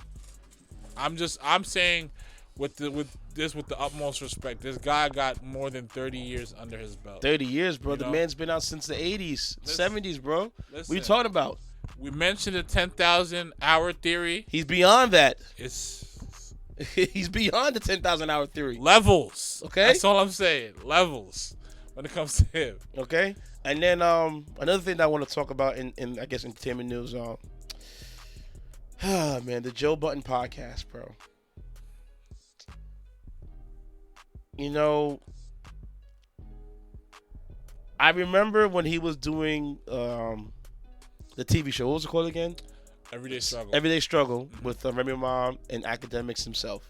The one with Remy Ma is State of the Culture. Okay, all right. Well, that one, and it was great. Then I think what broke it up? I think he's still doing State of the Culture and stuff like that. That's his different thing, and he also has his pull-up series, which is great as well. His what series? His pull-up series. Pull-up. Yeah, where like he talks to certain artists. I guess they meet with them, or sometimes he goes to them. Okay. Like I understand. They might have album lunch releases. or breakfast or just having hanging out. Hanging out could be at a studio, or they might be like might have album releases, and he asks very good questions, and they catch up and stuff like that. It's just a really great series and stuff like that. Okay.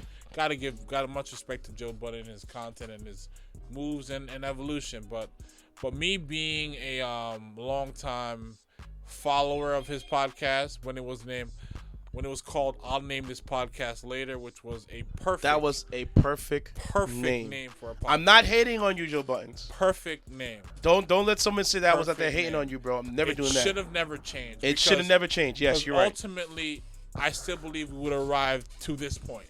Shout out to my brother BR in the check-in, brother. No? Yeah, State of the Union, State of the Culture on Revolt. Yeah, that was it. Yeah, shout out to anybody that's on the live with us, listening to us. We really appreciate it. Oh yeah. I appreciate it too, man. And shout out to the first-time listeners, avid listeners. Yes. Once this is recorded, this is really important to us. I'm gonna for those who are on Instagram and Facebook and other things, I'm going to get my camera pretty soon, and I will have the live clips on YouTube and such, so you guys can see us visually pretty soon. You can see my messy little office, but this is my office. This is where I do my work. This is where I do I do my play. And so however I keep it, how I keep it. I don't want to be pretty. That's not how we do this over here. Gotcha. That's not how we do all the record. It's raw, it's gritty, is what it is. Yeah, it's like great. going to a friend's house, unannounced and having a good conversation. Oh, for sure. You know what I'm saying? Sure.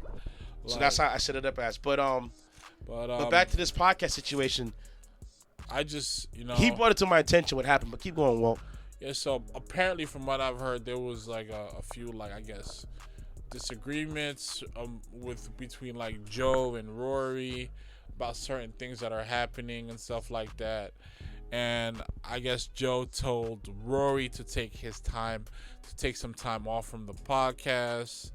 And then I guess Maul felt a way about that because they came in, not only as really good friends, but as, business partners. And from what I thought, it was that everybody's on equal footing.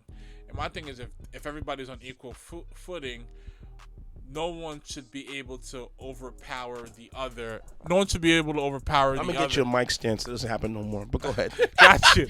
No one should be able to over. No one should be Just for you, I'm going to get you a mic stand. I don't think no one should be able to overpower the other based on these whatever discrepancies or issues that they got going.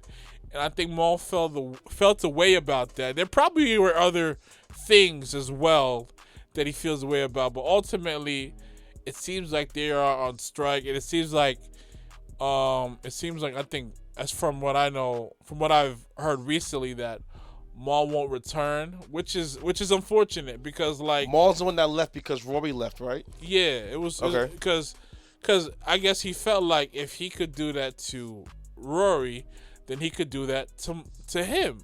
That's a fact. I can understand that. So my thing is, like, if the discussion was everybody's on equal footing and everybody brings such and such to equally to the table to make the podcast what it is, because in my opinion, it is the case. Yeah, we know Joe Budden is a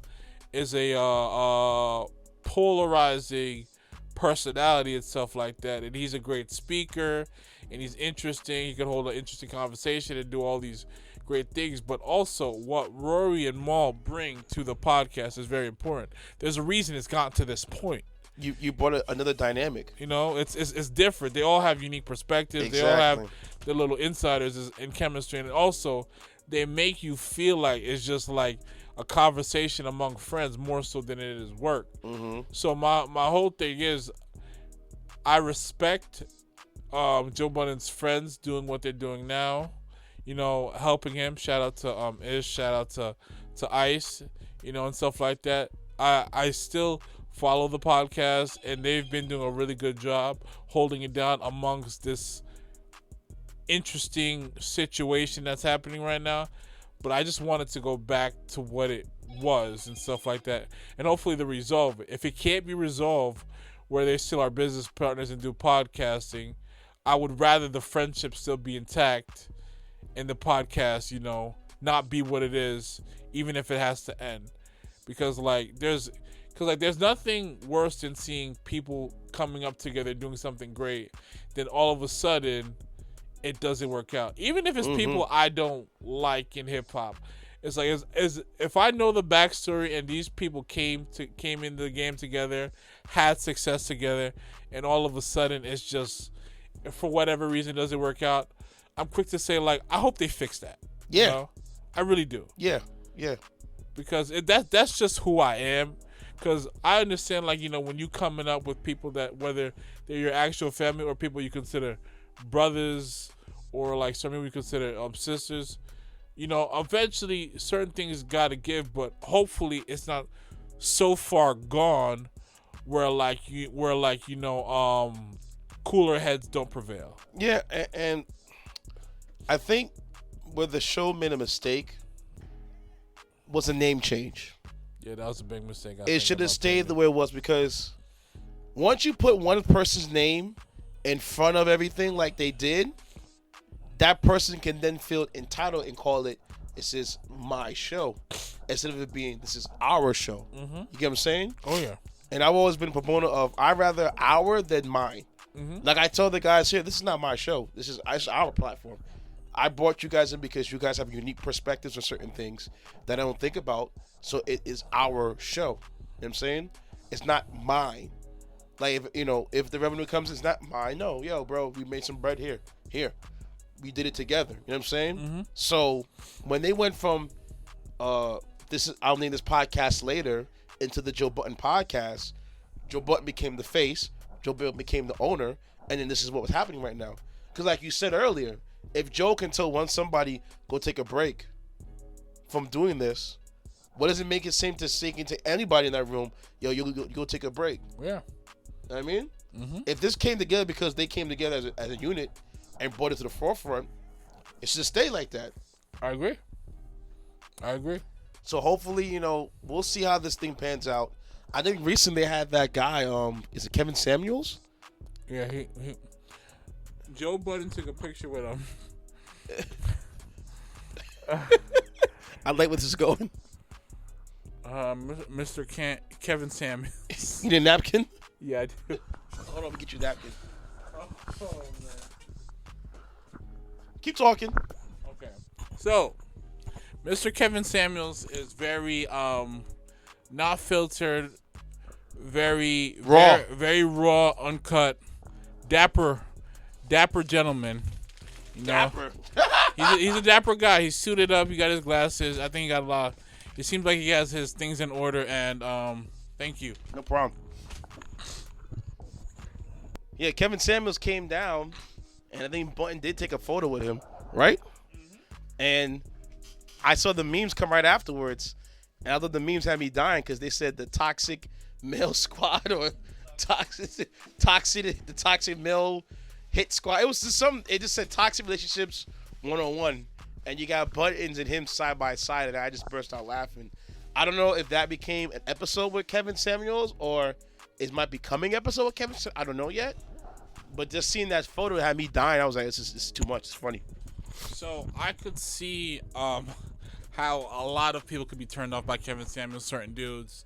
Oh, man. Particularly women and stuff like that. But honestly, I don't think he comes from a malicious place. Who said? No. I don't think so neither. I don't think he comes from a malicious place. I think Kevin Samuels just gets right to the point of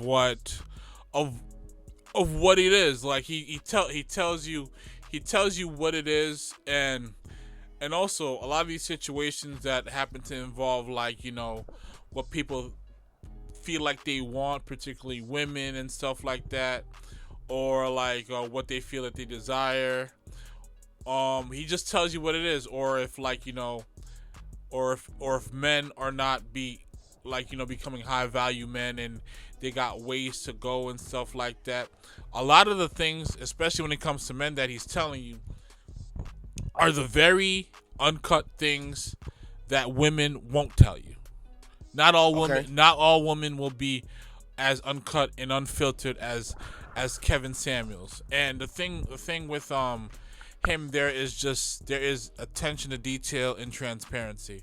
Mm-hmm. And, you know, and women preach transparency and honesty and all this stuff like that, but they want it tailored and packaged a certain way for them to digest it. They don't want it the Kevin Samuels way. No. They don't want it. Not all of them want it the Kevin Samuels way. I can't say all of them.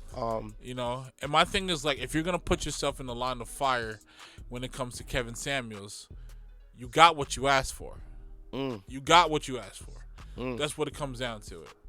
Because, like, yeah, you could with these women thinking that they deserve, like, a 6-figure dude and stuff like that, and then you're gonna go on his show, you're gonna go on his platform and ask him certain questions, and then he's gonna ask you certain questions, and then he's gonna have you rate yourself, and you can't rate yourself accordingly, and then that's when, and then ultimately that's when he starts picking you. That's when you feel like he's starting to pick you apart. But it's just like you're coming in unprepared to his platform, and when he feels like you're not really comprehending where he's coming from, or you feel like he's attacking you. He's not attacking you. You're the one who chose to engage with him. Plain and simple. So I don't think he's a bad guy. I just think he's not for everybody, and there's just a level of there's just a level of uncomfortable truths that he turns over that people can't deal with. I think he's necessary, and from what I've seen, you know, even myself thinking about, like, how I could improve in a lot of areas, it just got to toughen you up to a degree. I think Kevin Samuels is the necessary evil you need around you. He's going to say the thing that you can't say. That's true. You know what I'm saying? In relationship-wise. Now, if you're going to go out there and say it, hey, hats off to you. You sure might be, you know, chop off your head when you're done, but he, you know, some of the stuff he does say, I'm like, I vibe with it. You know what I'm saying? Some of the stuff he does say, I'm like, no. Yeah. Now, will I say that to somebody? Probably not. And the reason being because if you're already in a relationship, then you don't really need his advice like that. You know what I'm saying? But if you're out there looking and dating around, some of these chicks you do have to, you know, spike down, like, bro, what do you bring to the table? Yeah. I mean, sis, what you bring to the table? Yeah. If you can't match my energy, why are you here? You know what I mean? And this goes back to what I was saying earlier. The fact that these women are being my typed? Yeah, my type. The fact that these women, I'm never gonna let you live that down. The fact these women are being conditioned or influenced to think that they could just sit around, look pretty, get flown out, and have simps taking care of them their whole lives. They're just it's unrealistic. Because again, what he's saying with high value men, they high value men value two-way streets. Well, you know, not dead ends. The thing that Chris Rock said the best in his special. He said in a special that two things about men and women. Men don't change sexually. Can't go back sexually. Women don't change in lifestyle. True. So the reason why she's so used to being flown out is not because she saw somebody getting flown out. Most time than not, she was flown out herself. You know what I'm saying? So you gotta blame the guy who brought that lifestyle to her, not blaming her for having that kind of persona. You get what I'm saying? No, I understand that, but in most relationships, good things come to an end. Whether it be through death, whether it be through growing apart, whatever the case may be. My biggest thing is, if I already had this lifestyle, I'm not gonna let it be compromised in any manner. Okay? I understand you. I get you. I'm not gonna be compromised in any manner or anything like that. That's also another reason why guys hesitate to get married, because the courts don't favor them. Listen, a Caucasian woman who's a psychologist who was married said this very same thing, that most guys would have been laughed at and seen as sexist and disrespectful. She's saying she clearly said men should not get married till it's fair in the court systems. So unless you're a man of high value or high profile dude, even if you're not a high profile dude, but a very important dude who does really well for himself behind the scenes, unless you have one of these situations where it's like a ironclad prenup and stuff like that, where it cannot be altered, tailored, messed around with and stuff like that, you put yourself at risk to have your lifestyle that you worked hard for compromised. So my whole thing is, you don't have to go back in lifestyle, but just because I'm no longer funding it doesn't mean that you can't go get it on your own. Talk about it. Who was it again? I know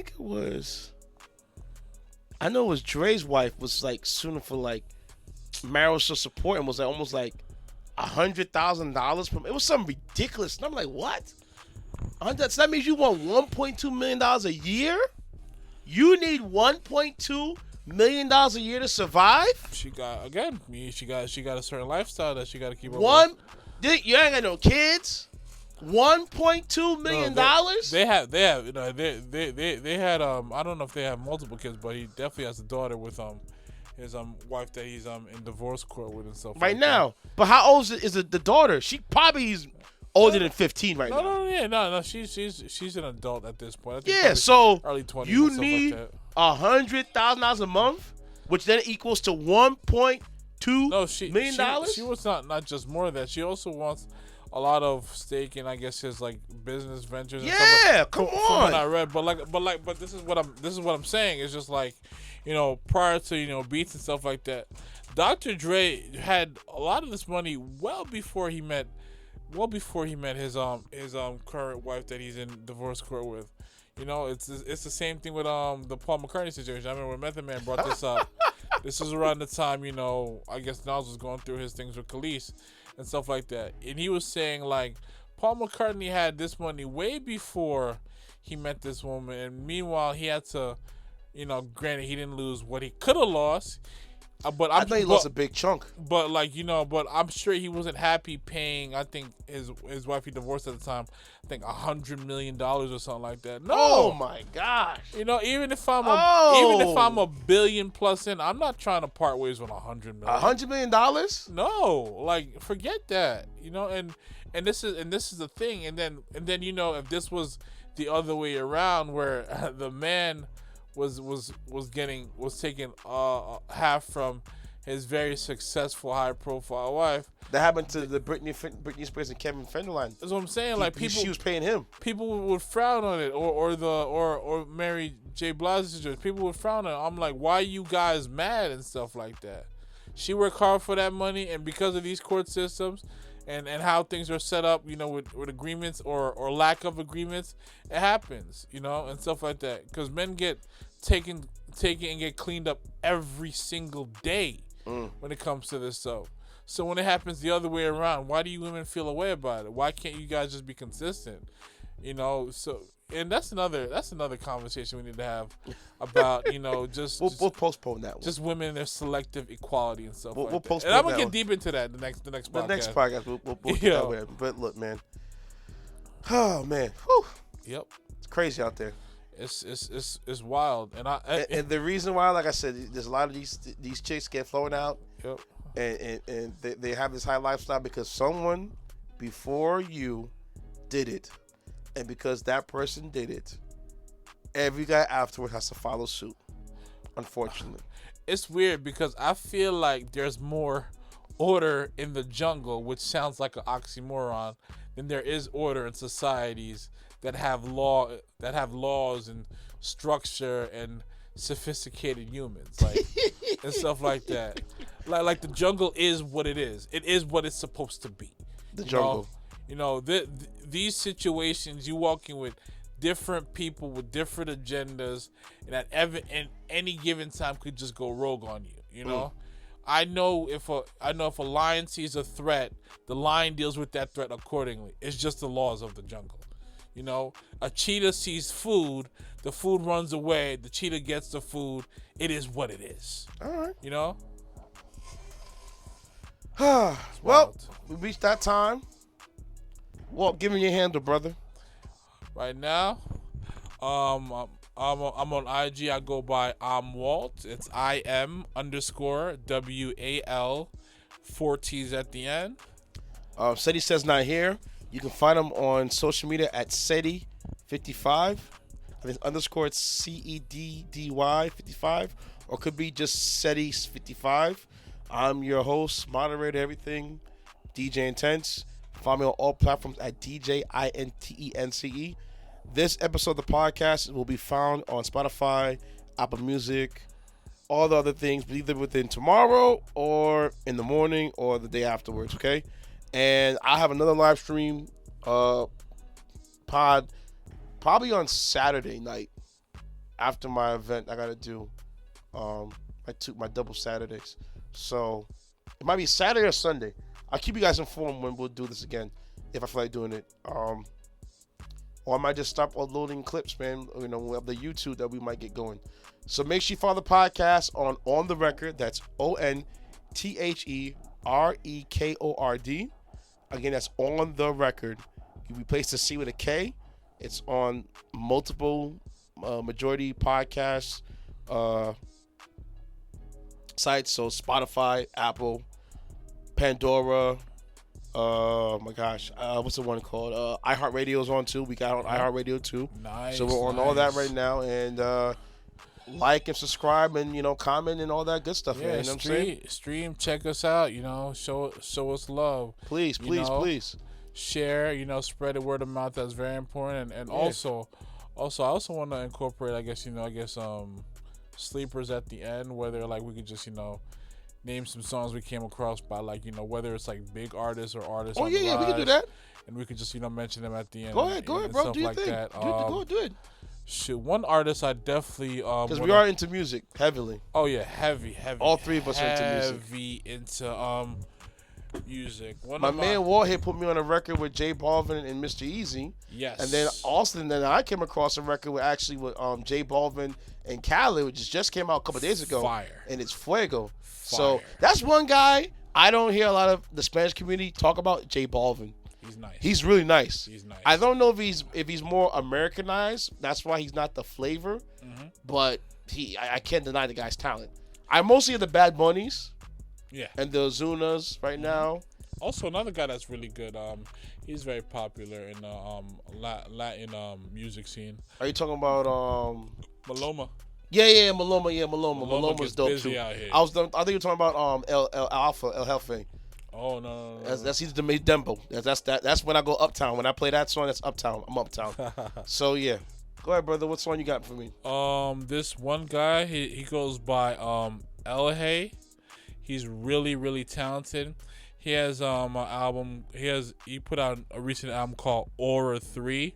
Mm-hmm. He should be he spells his artist name ELHAE.